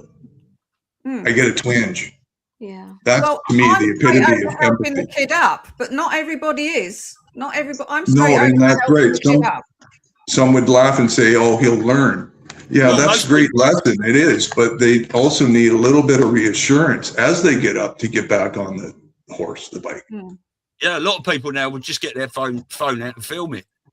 Yeah. You know, and Yeah. exactly what you were saying, Brett, about we are the empaths for the apathetic. That's exactly what I'm saying about softening the blow for them. You know, we're doing all this work, gaining all this knowledge, and taking all their pain. We can feel it, you know, which is why we're putting all this information out as much as we can. One And thing you know, that does wind me up though about the spiritual community is that they say all this raising your vibration and blah blah blah. Right, the new age stuff I find absolute bullshit. Like raising your vibration is not about, you know, floating through life as a little spiritual butterfly, giving everybody a hug and singing kumbaya around the fucking campfire. That's not what being a spirit unicorn part and human being. And if you feel like telling someone to fuck off, tell them to fuck off because they've pissed you off. I did that yesterday. You know, it's been so, you know, misunderstood. Simone, if I could say, you know, maybe that it is, and Elisa, you kind of alluded to it. Maybe that it is why it's so energy draining, is because we are actually maybe unconsciously accepting their energy. That's why we get so drained with these people. Yeah. Yeah, but it's auric vampires, aren't they? You know, auric vampires. Well, yeah, I hate to go that route with the blood effigy there, but yeah, there's something like it's like it's taking it without permission. Well, I you know, go on social media for half an hour and I feel like shit afterwards. Yeah. Right. Because as empaths, we also, you know, and light workers, we hold it. We have to hold it. So we have to also take care of ourselves. So for example, yes, once in a while that means saying fuck off, but it also means when we talk about raising our vibration, it means pulling away, getting into a mode, a gratitude mode, or something that's going to help get us into that love field, because we've been in with these other people that are in fear and they're in lack and they're in, and we're absorbing it because that's what we're here to do, but we have to release it. We have to clear that. We have to clear all that, you know, that comes. I mean, at least like in my coaching, you know, people that are going through difficult times, I always explain to them, yeah, there's practical stuff, but then I get into the spiritual and I say, listen, you need to know how to raise your vibration and get yourself out of those negative, dense energies, because especially when I work with people that are going through divorce, you need to be able to release that. And you're going to be taking a lot in, and you have to have a place and a way within your body to clear that out. And I think it's the same with us. I think that's why our community is so important, because it gives us an opportunity to talk and release it and get that energy out, and then take in let's say the love or the truth that the rest of us are kind of sharing with one another. You know, And I think if nothing else, we're here to teach them how to not be afraid. Because I don't know about you guys, but over the last sort of 5-6 years, I've gone from being terrified to not pay my TV license to now, I just, honest to God, there's not much I'm afraid of. Maybe sharks, but you know, there's really not much. Yeah. You know, and not only that, but not holding, and don't hold any of this information. Let it, as you say, Elise, releasing it. I would say don't even let it sit there. Let it pass through you. Yeah. And really, you're only going to grab a hold of what is the pieces that you're missing. But these people and this energy has to pass through you. You don't accept it and hold it. You let it pass through you so that you don't have to make that dump. Yeah. I say love, not fear to people all the time. It's, you know, along with where we go, when we go, love, not fear people. And you in COVID, when you seeing everyone in the supermarket walking around in masks and stuff, I never had a mask on my face, and the look you used to get, well, sometimes it was displeasancy and all this sorts of stuff, but a lot of the time people used to look at you from behind their mask, going, "Wow, I wish I had that fucking courage." You know what I mean? Yeah. No, I don't think there's a lot of people that did that. I would say that why aren't they complying? Their head is, why aren't they complying? Yeah. Yeah, well, that's what I said first. Displeasancy, there were that people of that, but there was many other people that, I spoke to one of my mates, massive lad he is. He spoke to me in the supermarket with a mask on for 5 minutes while I didn't have a mask on. And after 5 minutes, he went, "Oh, fuck this," put it under his chin. I went, "Well, there you go. You're not scared of a virus, are you? You're scared of the Stu, I've had many a conversation with people in the back shed or something like that. "Oh, these fucking masks, this is so fucking stupid." But what do they do? When they walk into a store, they grab a mask and put it on. Yeah, because because that's fear, Simone. That's the fear, Simone. People pleasing, fitting in with the crowd. Once you don't care about that anymore, that's right. That's freedom. Yeah. Yeah, and I've said to Elisa many times that when I was younger, I wanted to be liked by everyone, and I wanted to be at every event and things like that. And the older you get and the more awake you become and all that, you think solitude is a beautiful thing because you're learning about yourself, you're developing and this sort of thing. And plus all those things, I mean, the guys I used to go around with all the time, they're all still just banging on about football all the time, every conversation and other bits and pieces like that. And I just don't want to talk about that. Can I just say something about football? It's like bread and circus, right? Yeah.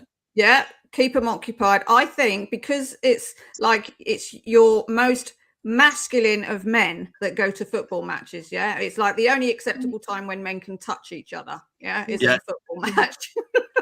Okay. But it's the perfect sort of distraction for the masculine men that we need right now in this country. Yeah. To distract them all with this stupid game of kicking a bit of cow round a bit of grass. Yeah.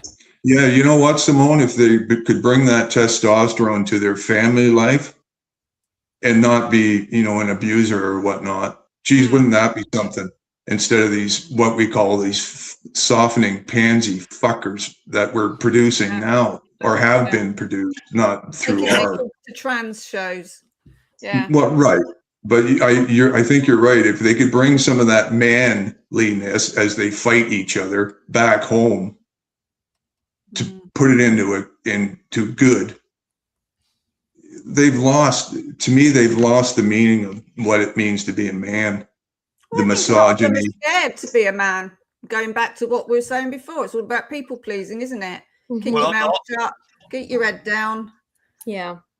It's funny because I do think that that's one of the reasons that we decided to do the summit here in New York, and we are having a panel, alpha male panel on it, because we're trying to attract, especially here in New York, men who have to be quiet about their masculinity to come and be around other men who are out there on the front lines, talking about the hard subjects, stepping up to the plate, worried about children and, the predators that are out there that are confronting the issues of election fraud, because there's been such a head game played. Well, and on women too, right? You should be ashamed if you want to stay home and take care of your children and take care of your family, right? What kind of a woman are you?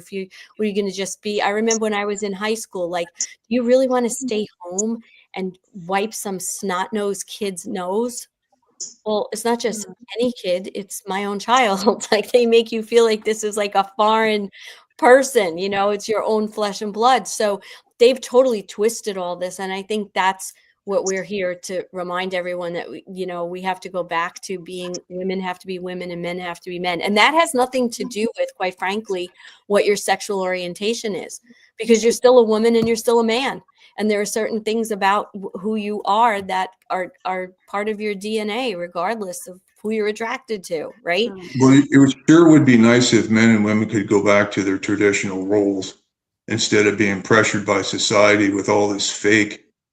Men and women are taking a beating both ways. Yeah. Women are being misogynized. Men are being demoralized. Sorry, Simone. Enjoy being a mother. I didn't enjoy being a mother. You know, my daughter isn't enjoying being a mother, but I would say, I'm not going to speak for you, Simone, but I would say that that's because society's construct of late. Maybe, yeah, because it was difficult. Yeah. Yeah. And if I could say one more piece. Go. Sorry, Brett, go on. Okay, I'll try to be quick. Don't lose sight of the fact that every generation has had a couple of the top blocks knocked off of what they thought was their family structure. So don't forget that they're trying to demoralize the nuclear family. So it makes a lot of sense that people in the nowadays, I don't want to be a mother. I'm not ready to be a mother because there's so much to do, but that's all by design, and I'll leave it there. Yeah. And I just want to say one thing. I was one of those women growing up that never wanted to get married, didn't want to have kids, and all through my 20s. And then whatever happened biologically, when I hit my 30s, I started having, wanting a child. And I went through a lot of fertility problems, and I didn't have my first daughter until I was 39. And all I can say is I was so ready at that time. Had I had her 10 years earlier, I don't think I would have been a good mother, but I was so ready. And I have never enjoyed doing something more in my whole life than being a mom. And it didn't take away from the things I want, you know what I'm saying? Like other parts of me or creativity that I had, but I felt like I actually had fun. Let me put it that way. I had 2 girls. We cooked, we did crafts, I traveled with them, and honestly, when I think back to when I was younger, it was the most like repulsive idea I could think about. But I also think that I had a great time to grow, and I got a chance to do some of the things that I got out of my system. And now at this age, I think I finally figured out that balance, like what's for me and to enjoy, and because I still love cooking. I don't mind doing laundry. Do I want my kids to step up to the plate a little bit? Of course. But I just think that a lot of women have been brainwashed, or life has been made so difficult for them that they have to do like 10 jobs that they can't just breathe and enjoy. And the same is true with men. I mean, if you have to work so hard all the time and you're being told you have toxic masculinity, what does that mean when you come back home? Wrong, just being a man is wrong somehow. Yeah. But it's only ones that are maybe people pleasing still. There's a hell of a lot that aren't, that call bullshit on it all, but yeah, again, we're generalizing somewhat, but there are individuals, couples out there that still have that magic nuclear core, and I completely envy them. I certainly do, because I went through a family of just brokenness, never a harmony relationship for a lasting period. Bless you. Do you know about the Frankfurt School, guys? Simone, Brett? No. Do you know about that? Right, the Frankfurt. I'll just go through this quickly. Frankfurt School was founded in 1923, and it had 11 objectives to destroy society. And this is obviously set up by these bankers and all these fuckers, Illuminati, whatever. The 11 are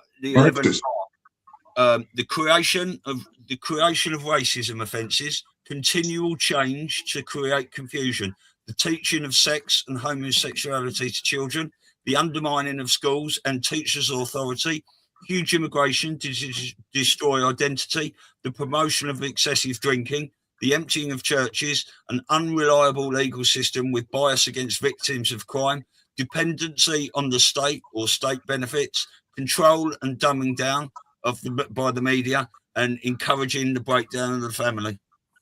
Oh, can you send me the link to that, please? Yeah, of course I can. Yeah. And I see it all. It's happening, Stu. I see every one of those points. I can see that happening. Pretty much playing out as we speak, isn't it? That's that right. is now.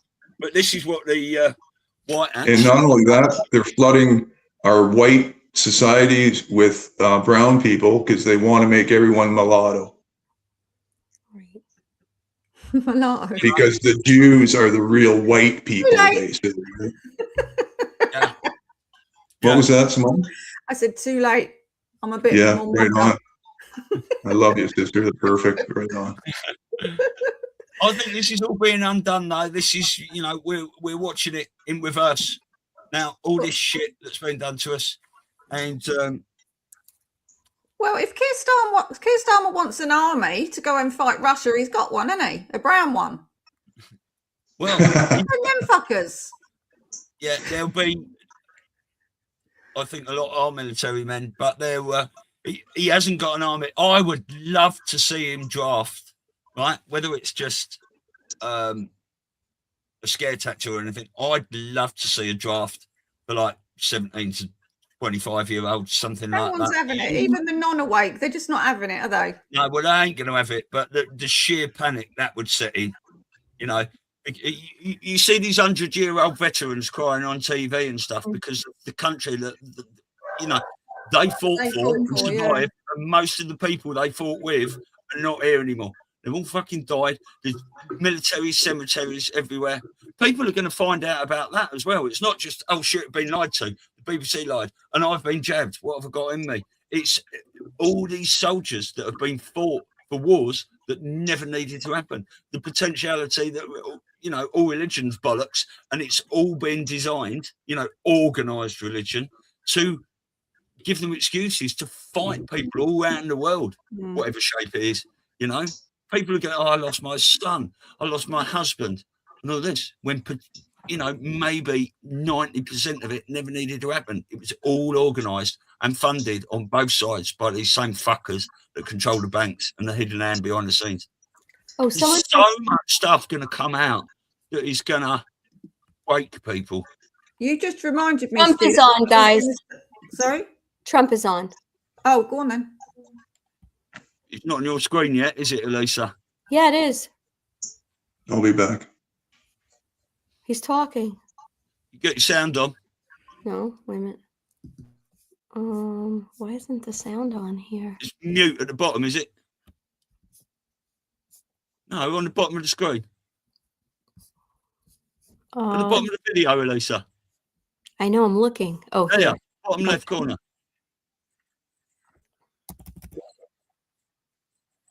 Can't hear it. Can't hear it. Have you did you share your system audio when you shared the screen? No. All right, I hear it. I hear it. Yeah, we can't. You've got to reshare your screen. Okay, do you want me to reshare it? Yeah. Okay, so I'm stopping sharing. Share. Make sure you click that little button. Share systems audio sound as well.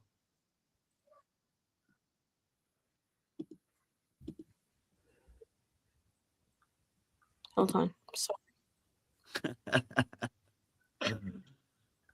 What kind of dogs have you got, Elisa? Mutt. A mutt. Just the one. Can you hear it now? Law enforcement successfully captured. Put it on the right screen. Night. It was dark. The lights of Caracas were largely turned off due to a certain expertise that we have. It was dark and it was deadly. But captured along with his wife, Celia Flores, both of whom now face American justice. Maduro and Flores have been indicted in the Southern District of New York. It's Jay Clayton. You've taken it off the screen, Elise. I can't see it now. Narco-terrorism against the United States. Stop messing about. Citizens. I want to thank the men and women of our military who achieved such an extraordinary success overnight with breathtaking speed, power, precision, and competence. You rarely see anything like it. You've seen some raids in this country that didn't go so well. They were an embarrassment.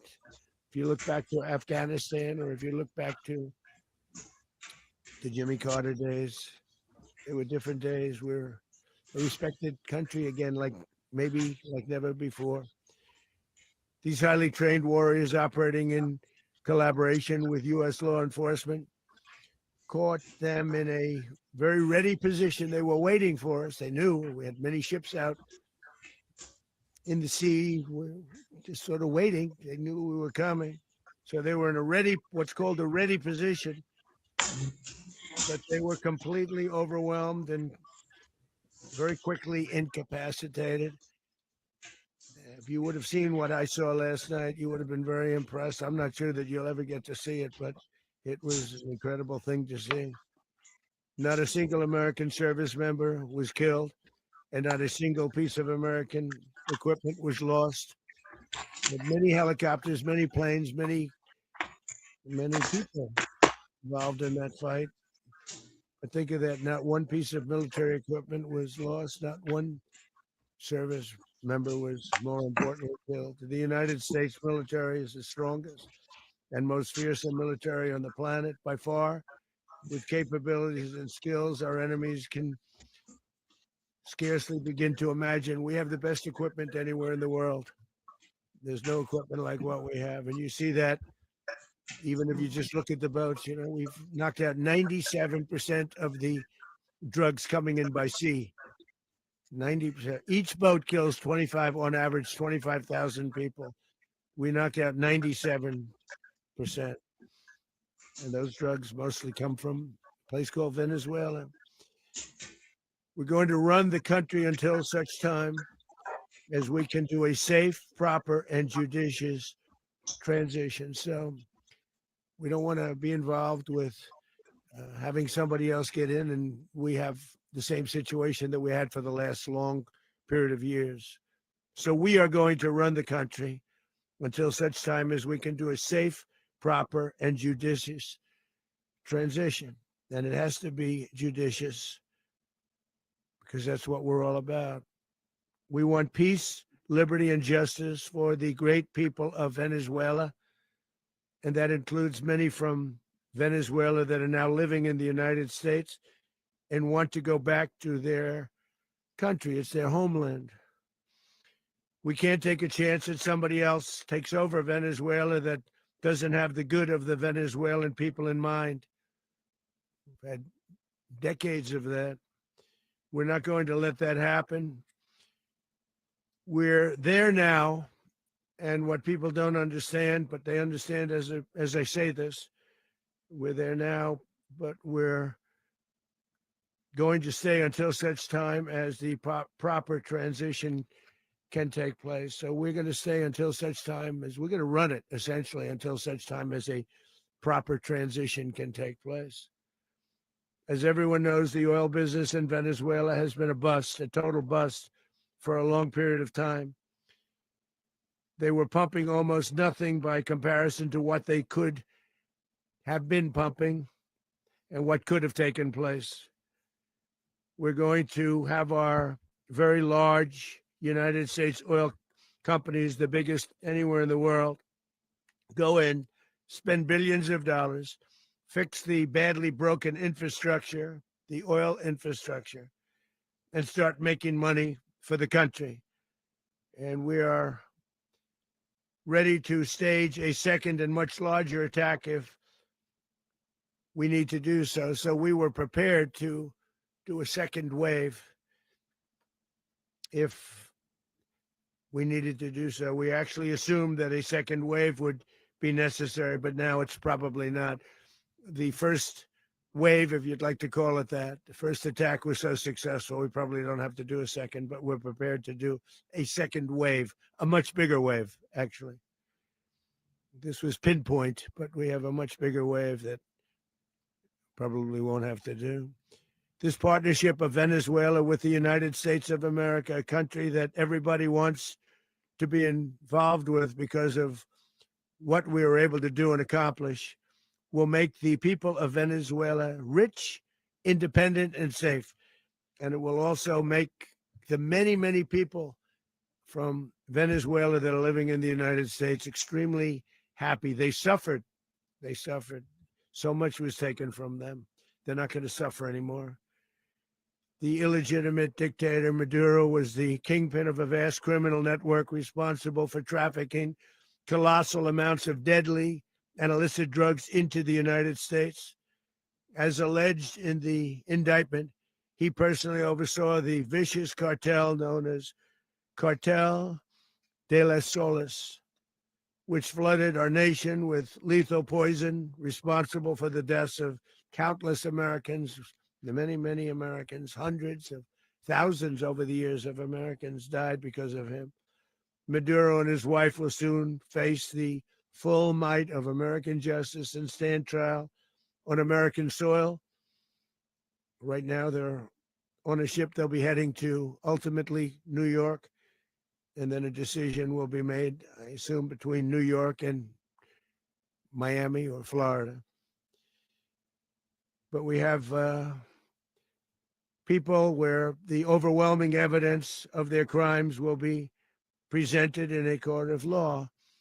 And I've seen it. I've seen what we have. It's both horrible and breathtaking that something like this could have been allowed to take place. For many years after his term as president of Venezuela expired, Maduro remained in power and waged a ceaseless campaign of violence, terror, and subversion against the United States of America, threatening not only our people, but the stability of the entire region. And you all saw it. In addition to trafficking gigantic amounts of illegal drugs that inflicted untold suffering and human destruction all over the country, all over, in particular, the United States, Maduro sent savage and murderous gangs, including the bloodthirsty prison gang, Tren de Aragua, to terrorize American communities nationwide. And he did indeed. They were in Colorado. They took over apartment complexes. They cut the fingers off people if they called police. They were brutal, but they're not so brutal now. And I just have to congratulate our military, Pete and everybody, and our National Guard, because the job that they've done, whether it's in Washington, D.C., where we have a totally safe city, where it was one of the most unsafe cities anywhere in the world, frankly, and now we have no crime in Washington, D.C. We haven't had a killing. We had the terrorist attack a few weeks ago, a little bit of a different kind of a threat, but we haven't had a killing in a long period of time, 6-7 months. We used to have two, on average, 2 a week in Washington, our capital. We don't have that anymore. The restaurants are opening. Everyone's happy. They're going, they're walking their daughters, they're walking their children, their wives. They walk to restaurants. Restaurants are opening all over Washington, D.C. So I want to thank the National Guard. I want to thank our military. And I want to thank law enforcement. It's been amazing. And they should do it with more cities. We're doing it, as you know, and we're doing it in Memphis, Tennessee right now, and crime is down. We've just sort of started a few weeks ago, but crime is down now 77%. And the governor of Louisiana called, great person, and he wanted us to help him, as you know, in a certain very nice part of Louisiana. And we have done that. And it was a rough section, and we have crime down. I understand it's down to almost nothing already after 2.5 weeks. New Orleans, it's down to almost nothing. And we've only been there for 2.5 weeks. Can't imagine why governors wouldn't want us to help. We also helped, as you know, in Chicago, and crime went down a little bit there. We did a very small help because we had no working ability with the governor. The governor was a disaster, and the mayor was a disaster. But it knocked down crime. But we're pulling out of there when they need us. We'll know. You'll know. You'll be writing about it. And likewise, Los Angeles, where we saved Los Angeles early on, where the head of the police department made a statement that if the federal government didn't come in, we would have lost Los Angeles. Elisa, check your phone. Long after the fires. That's when they had the riots in Los Angeles. We did a great job. Got no What's credit that? for it whatsoever, but that's okay. It doesn't matter. So check your phone. Do you want to keep watching this? He's just waffling on a little bit. We can always catch up with you later. I think we can stop it. Wait, let me. We'll go back. But we did a great job. And Do you think that's good for now? I think that's Yeah, good. that's good for now. We've only got 10 minutes left of this, so we could just have a little chat a bit more. Yeah. Everyone knew what he was going to talk about anyway, really. You know, it's very funny. I don't know if anyone noticed like a lack of energy. I mean, he seemed so low energy and like, I don't know. He was very un-Trump-like the way he was talking. I don't know if. Well, you can tell when he's reading an auto cue and when he's on the fly. There's a huge difference. Yeah. Isn't there? So he's just 77, reading. by the way, 77% down in Memphis. And I wonder if that's a little calm for us. But we do know that Memphis, with people like Sean Taylor, what a hub of absolute disgust has been going on there with the trafficking and the officials there. I'm talking about children. I'm not talking about drugs. I think Trump has to be quite somber with his delivery there, because, you know, if these people with TDS and the leftists and all that think he's, good point, you know, salivating at the mouth because he's just gone to war, you know, or because they're all going to be screaming it's illegal and you need Congress action and all this other fucking shit. So and he's a dictator. Yeah. Yeah. That's true. I didn't think of it that way. I guess that was him trying to be somber. Yeah. Rather than, these fucking Democrat idiots and all this stuff like the Trump we love, you know, he has to obviously gauge everything he says in a different way. Yeah. Good point. Yeah. So, anything else anyone wants to talk about? I do think if his political career doesn't work out for him, though, he could always be a stand-up comedian, couldn't he? Oh, absolutely. Mind you, so could Joe Biden. Yeah, he's more slapstick, though, isn't he? Yeah. Whoever that was, you know, we have there's four different actors playing Joe Biden over that period. Yeah. So that's yet to be seen, isn't it?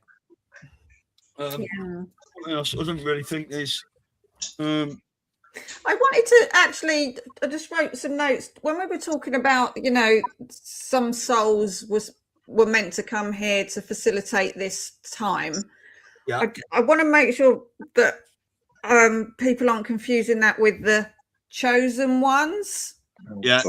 Okay, that's not what I meant at all, because there's a whole community, mainly in the RV world, that believe they're chosen and they are of a certain religious persuasion.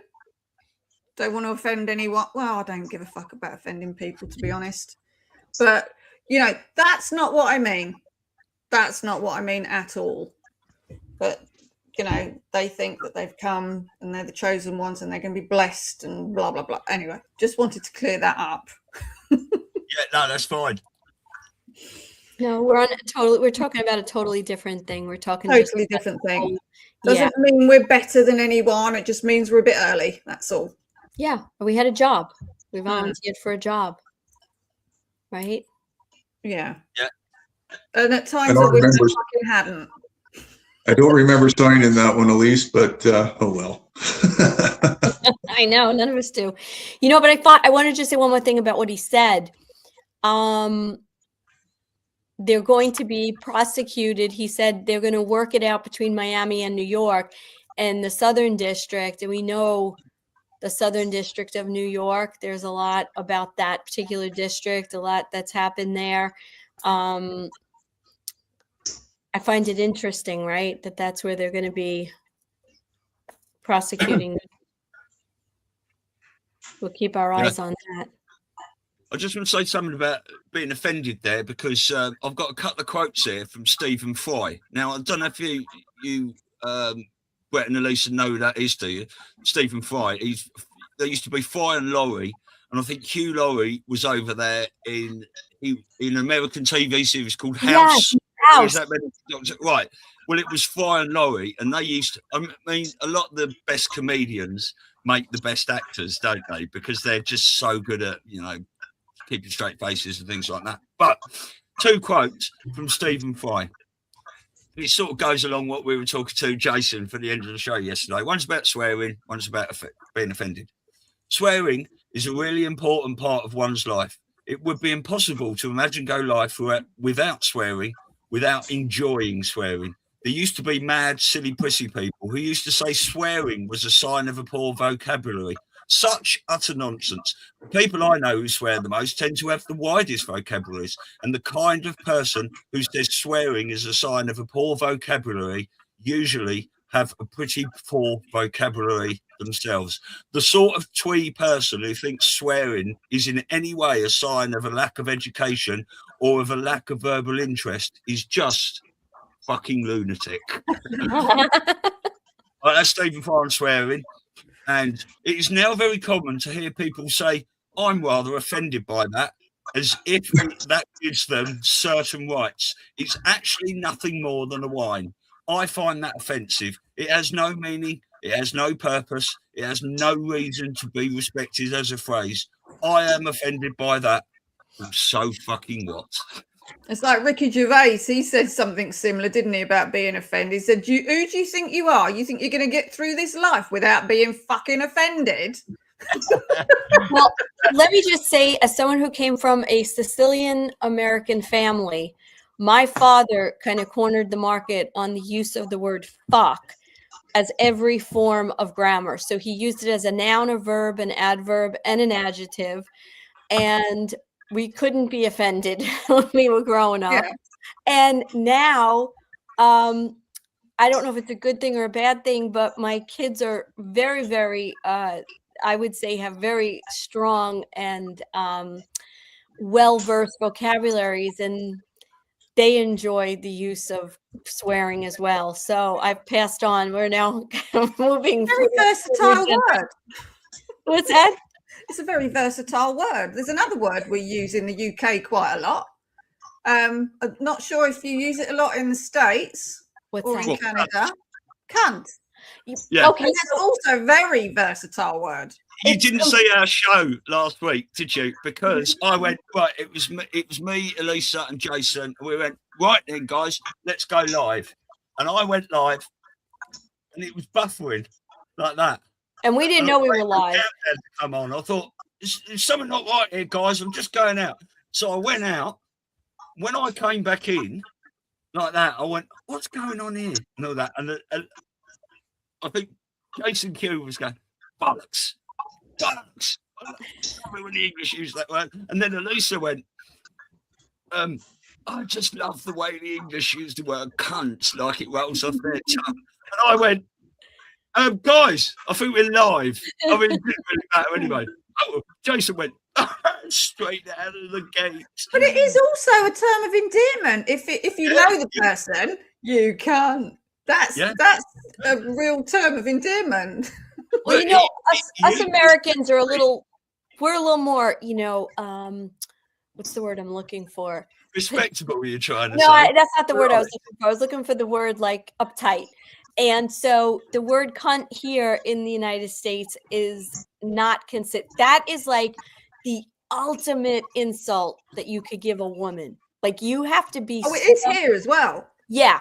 So it doesn't roll off the tongue as the same way, you know, and I think if it did, it would be not like people would be like taken aback, you know, like, right. I don't know, Brett, don't you agree? Like, that's reserved for like, and then the little thing is she's a real see you next Tuesday. Like that's the other little like way that people say that, but maybe you might as well just say the word. That takes up way too much time. Well, to me, it's all about context. If it's heated, well, yeah, it's a bad one. But if it's just, you know, slapstick, normal talk about whatever, it's accepted. No problem. What about wanker? Do you use wanker? We don't use wanker here. I think we should. Do you use that in Canada? How's that go? Wanker. Yeah, no, just give me a sec. He's trying to put it into a sentence for you, Simone. No, I was going with shit. All right, while you're thinking about that, the English comedian group there. I'm a wanker. He's a wanker. It does me bloody good. Does me good like a bloody well shit. I'm a wanker. I'm a wanker. Yeah, that's where it goes with me. You know, I could be a wanker. I don't give a fuck. But again, again, it's another word that can be used in so many different ways. Call someone a wank stain, or you know, there's a million ways you could use it. Fuck is the most versatile word, isn't it? You see so many people put it in, you know, all those sorts of things. But look, if you use swearing, right, as an aggressive thing to put someone down in a nasty way, it can be very hurtful and stuff like that. And don't get me wrong, I can sit in the pub sometimes and people go like that because there's a group of people sitting eating next to me. Oh, sorry about that. Do you know what I mean? Whatever. But I only, apart from idiots in COVID, I only really take the piss out of people I love, all my mates. And we all do. And we need to go back to that 40 years ago when everyone was taking the piss. And when I meet all my mates, hello, you fucking silly cunt, right? You stupid fucking twat. And then we have an hug and fucking kiss. You know, I don't think it's a good idea just opening up conversations going, hey, you cunt, or you prick, or you wanker. Oh, no, these are people it's kind of reserved for inner circles until you become part of the conversation or the trust. Yeah, swearing is in a lot of conversation. I just don't think it's a really good way to open up conversation with people you don't really know. It's quite a skill, and depending on how you pepper your conversation and when you use it, it's quite a skill. But if you're just using it every other word, then clearly that's just, Yeah. Now, is wanker more like a slang? Like here in, I don't know the whole states, but like New York, we have some preferred slang, like things like scumbag or douchebag. Wanker is more like, the reason they call Keir Starmer a wanker a lot is because he's weak, coward, insipid. So it's got more connotations like that, hasn't it, Stu? It's more like, oh, you're weak. What kind of man are you? Kind of wanker. Okay. You know? Yeah. Okay. I think like for guy, if you were like gonna call a guy someone who's just has same thing, like no manliness, no sense of mindless. Right. Pussy. Yeah. That's a pussy. Scumbag, right? Scumbag, he's a real scumbag. It's like you're kind of low. You're just so low. Yeah. I've used that one very often in the context of my ex-husband. I will say. Yeah, I'd call a scumbag would be somebody that robs old ladies or something like that. Okay. Me. Yeah. Yeah, cheaters. Did you see the video of Eddie Hall talking about Keir Starmer the other day? No. I'll just play this one for you then.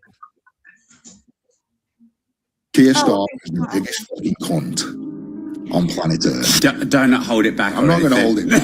He is a specky-eyed cunt. Honestly, I can't think of any more bloke that's more hated in the UK right now than Keir Starmer. He has backtracked and gone back on so many different things in Britain, and people have just had enough. You speak to the Joe public, everyone's just had enough. The immigration, the taxes, the schooling, this digital ID bullshit. It's just he's not listening to the people, what the people fucking want, and that's what makes him a bad prime minister. Is not listening to the fucking general public. Now, I did post that the other day, and I said, yeah, the people may have had enough, but you're still not doing anything about it, are you? You're still but they're still not getting it. But he knows he's a bad prime minister. There's an agenda. So that's where people can't connect the dots. They can't connect. I mean, my son doesn't even believe there's a shadow government, for Christ's sake. He thinks everything stops with the government. And I think a lot of people do. How old's your son? Well, I'm going to give my age away if I tell you that, Stu. Oh, is he in his 20s? Or 40s? It's in his 30s. Yeah. But yeah, I think that's what a lot of they can't connect the dots, and a lot of people are so nice that they can't believe there is such evil in the world. Yeah. When it comes to the really bad stuff like the children and everything, they're just like, and you start talking about satanic pedophiles rule the world, and that's it, you've lost them. Yeah. It's like I've been to see David Icke a couple of times, and I wish to God he would not start with the fucking reptilians, because especially when he's doing like stuff on screen, don't start with that. You're going to lose a lot of people straight away. You know, maybe weave it in towards the end, but don't start with it. Yeah. Because everything else he says, people can probably go, yeah, that makes sense. That makes sense. You know. But I mean, David Icke's been saying the same thing for 20, 30 years now. It's the same stuff in all his books. I've got 3 or 4 of his books. I've been to see him in lectures and stuff. I went to see him at the Wembley Arena. He was on stage for 12 hours that day. You know, never missed a beat, and it was really interesting. But he's sort of like gone off the ball quite a lot. I love what he said. TDS, isn't he? The people, yeah, he has got TDS. You know, I watched that. Well, I watched the first 30 minutes, I suppose, of he did. You know, the interviews he used to do with Brian Rose, and he's done Real London's thing. Yeah, Real London. Yeah, it was the number 11, and I just. In fact, I did one of my little Stu's News videos after it, and I watched it back, and I thought, I can't fucking hear that. I can't listen to him anymore. He's so stubborn. He won't even look into the Q thing, and you know, it's just, well, then you're just as bad as you know, the sleepers. If you refuse to look into something, because if you just looked into it, you'd see, oh yeah, okay. You know, how many times before it's beyond a coincidence. Exactly. He gets asked a question and he just goes off on a tangent, and I can sit there and go, I know what he's going to say now, and what he's going to say after that, and what he's going to say after that, because it's always the same how he, you know. And I remember seeing something on Twitter a long time ago, X, whatever you want to call it, and it was Trump had just done something with Israel, okay, and it was like an alliance type thing. It was, I can't remember when it was or what it was. But he was straight away on Twitter going, told ya, you know, because he can't see beyond. So a lot of people can't, they don't understand that there's a playbook. So they, you know, and all of that, they don't see that part of it. So all they see is the face value, like what's happened over the last couple of days. That's probably all they're going to see is the face value. Trump bad, Trump killing people, Trump blowing shit up, you know. Yeah. A lot of people don't see the bigger picture. But there you go. Look, that's over 2 hours, and that absolutely flew, didn't it, really? Yeah, it did. I've sent you a couple of bits on Telegram, Simone. Okay. I'll connect with you after this, if you like. And all righty. Well, thanks for having us on. I hope I didn't sorry if I talked over anyone or anything like that. It's all new to me. It's brilliant. I've got the We Not Me do a little chat as well, which I think it was Wendy said in there. Oh, we'd love to get Simone to come in our chat. So I'll talk to you about this afterwards. Oh, really? Yeah. Wow. You put it on the screen. Well, Jason? Yeah, well, Jason's not normally in it, but they are sometimes. But they do it's tonight, actually. I'll put it on the screen. Can you see that? Okay. She's from Scotland, Kate. Hi, Kate. Kate, I'd love to see, me and Elisa would love to see you on our Patriots Across the Pond family Saturday chatter sometime. Now, I'm going to say that we won't be doing one next week because I'm going to Nicola's funeral next week on Saturday, my friend that's passed. But we'll probably do one Saturday after. Elisa, yeah? And you're muted. Sorry, I was sneezing before. Yeah, that's the 16th, correct? No, it will be the 17th. 17th. Oh, the 17th. Yeah, perfect. Okay, so yeah. So, anyone, final thoughts, anyone? Just thank you for having me on. Elisa, lovely to meet you. Yes. And lovely to meet you, Brett. And lovely to meet you in the flesh, the screen flesh, Stu. Screen flesh. Yeah. No more lycra, please. No. All right. Well. Yeah, kind of the same sentiment, Simone. Good to meet you. Thanks for having the nuts to come on. A lot of people can't or won't, but Stu, I'm going to keep working on this. I've got a feeling that I may have to go to StreamYard because it came through Rumble, but I see that some people are on YouTube. the chats on YouTube? How does that? I can't seem to get, because as you may see, Stu, I might be in your queue twice in the back room. Yeah, you are. Yeah. Yeah, that's because I've got one streamline on my other phone here just to see the chat. So I'm going to have to try and refine that somewhat so I'm not cluttering up any queues. Yeah, I did. At the start of this, I could see you coming in and out. Device is not connected. But what I didn't realise, or I did a little bit later on, is that I can see 5 people here.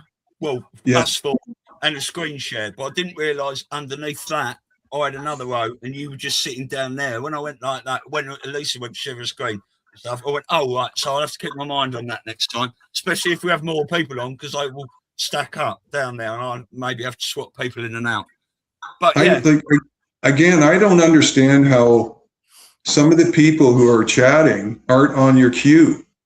I just don't understand how that works. So I think what happens is that you can see the StreamYard chat, yeah? I can see it, yeah, but they're not in your queue.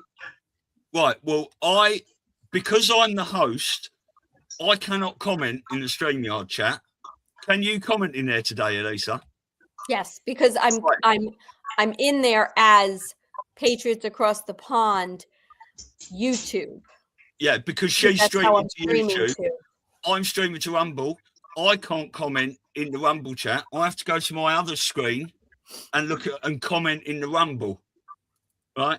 It's all a bit weird. Okay. So what it might be worth you doing next time is just having, because the majority of the people that comment all watch on Rumble anyway. So if you've got 2 screens, I would say have one to come on and view and do your StreamYard. But on your phone, if you want to watch the chat, watch it on Rumble, not StreamYard. Okay. Or so YouTube. I'm sorry, I totally missed this. People asking me questions and everything. I'm not being rude, guys. Like English Hawks asked me a question. No, don't have it on YouTube, Brett, because you will only. There's no one commenting here. You can see everyone's got that like green triangle next to their name. Yeah, everyone's commenting from Rumble. The only person that's made a comment from YouTube is Elisa, but she's sitting there. She's not commenting on YouTube, right? Or are you? No, I'm commenting on YouTube. In the StreamYard. So it will be much better if you have on your device, you're watching us now, StreamYard, and on your phone have the Rumble link to the show, and you can watch all the chat there. Okay, but I can also use YouTube. Is that true? But most people are on the Rumble watching it. Yeah, so yeah, right. So that you're in the same chat as them. Yeah. Okay. Yeah. Because what StreamYard does, it's meant to take comments from YouTube and Rumble and other places and put them all in the StreamYard chat. But it doesn't do that for certain things because there's they haven't. It's like anyone that comments on Facebook, it won't come into the StreamYard chat. So I have to have Rumble open and Facebook open so I can monitor both. Right? Okay, well, I'll try again and we'll see if we can sort this out a bit. StreamYard on your device, Rumble link on your phone, and you can, you'll be watching the same comments as I am then. All right? Well, yeah, I noticed that you said the link will always be the same. So maybe what I'll do is copy and paste it and go directly to what's it called? StreamYard, yeah, I think. Because I came through your link via Telegram. So I think what I'll do is cut all these other links and go straight, and then I can do, that makes a lot of sense. Thank you. Because for this Saturday show only, I'm just going to reuse a reusable StreamYard link. All the other makes a lot of sense. It's easier for me to start another one. But because I want everyone to have that same link for this show, which I did pin to the top of the Rumble chat as well, so everyone can save that for next time. And it'd be good to see more people come on. So brilliant. Lovely to meet you all. I'm just going to play a little 3-minute outro and quick announcement. Monday, our show, we have Sheila Holm as our guest. and that's going to be quite exciting because she is kind of on the inside with Trump and a lot of the Intel team. So that show is, I think that's 1:30 Eastern, right? On Monday. Yeah, but Mark Abraham's on Tuesday. That's 10:30 Eastern. Used to be on News Treason with Dave. Matt Geiger Wednesday. Us two on Thursday. Jason Q Friday. And that's it for next week. Yep. Yeah. Okay. Brilliant. All right, Much love, guys, everyone. thanks. Love, not fear. Yeah. Where we go, when we go all. Little 3-minute intro if you're still here afterwards. Okay. Outro. Oh, you big mad, huh? Whole feed foaming every time he breathes. Baby, that ain't virtue. That's a diagnosis. This ain't live, this ain't right. This is foam at the mouth on side. See his name and your brain takes flight. You don't argue, you just buy. You don't want truth, you want blood. You want public shame in the mud. Every take you post sounds dumb. You got drop derangement syndrome. Yeah, say drop derangement syndrome. Real loud.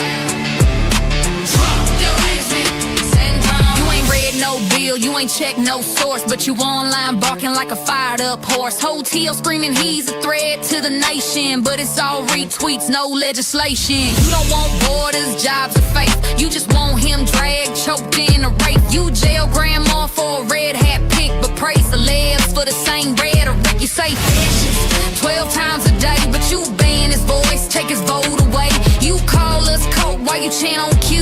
CNN sneezes, it's gospel to you. You don't love country, you love revenge. You want him broke behind the fence. You don't want unity, calm, or peace. You want the orange villain on a leash.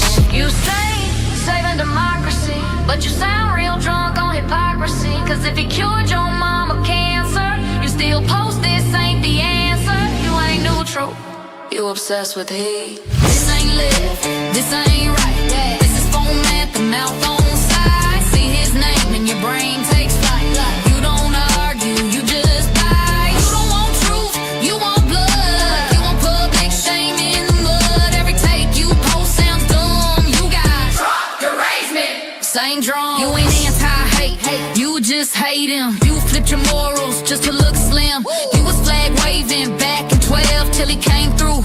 Then the flag got shelved. You ain't feminist, green or free. Yeah, you just whatever the man ain't see. If he likes walls, you like none. If he likes God, you mock the sun. If he says work, you shout slavery. If he says fact, you yell bigotry. You ain't oppressed, you Wi-Fi mad. You TikTok tense and performative sad. You don't do nuance, you do mobs. You don't do policy, you do jobs. You don't Cherokees, assassin jobs. Dox and drag and cancel mobs. You don't wanna talk, you wanna erase. Delete a whole dude from the human race. Call it progress, call it fight. I call it I need, I'm gonna feel right. You ain't brave, you follow trend. You don't lead, you just pretend. Say I'm independent, say I did research, say I hate all tyrants, but it's always him in the trap. This ain't live if, this ain't right. This is foam at the mouth on side. See his name and your brain takes flight. You don't argue, you just buy. You don't want truth, you want blood. You want public shame in the mud. Every take you post sounds dumb. You got drug derangement syndrome. Whole squad trigger. Drug derangement syndrome. Last time, nice and slow. Drug derangement syndrome. I got cowgirl boots and receipts, sweetheart. I know the diff between policy and you just need the villain.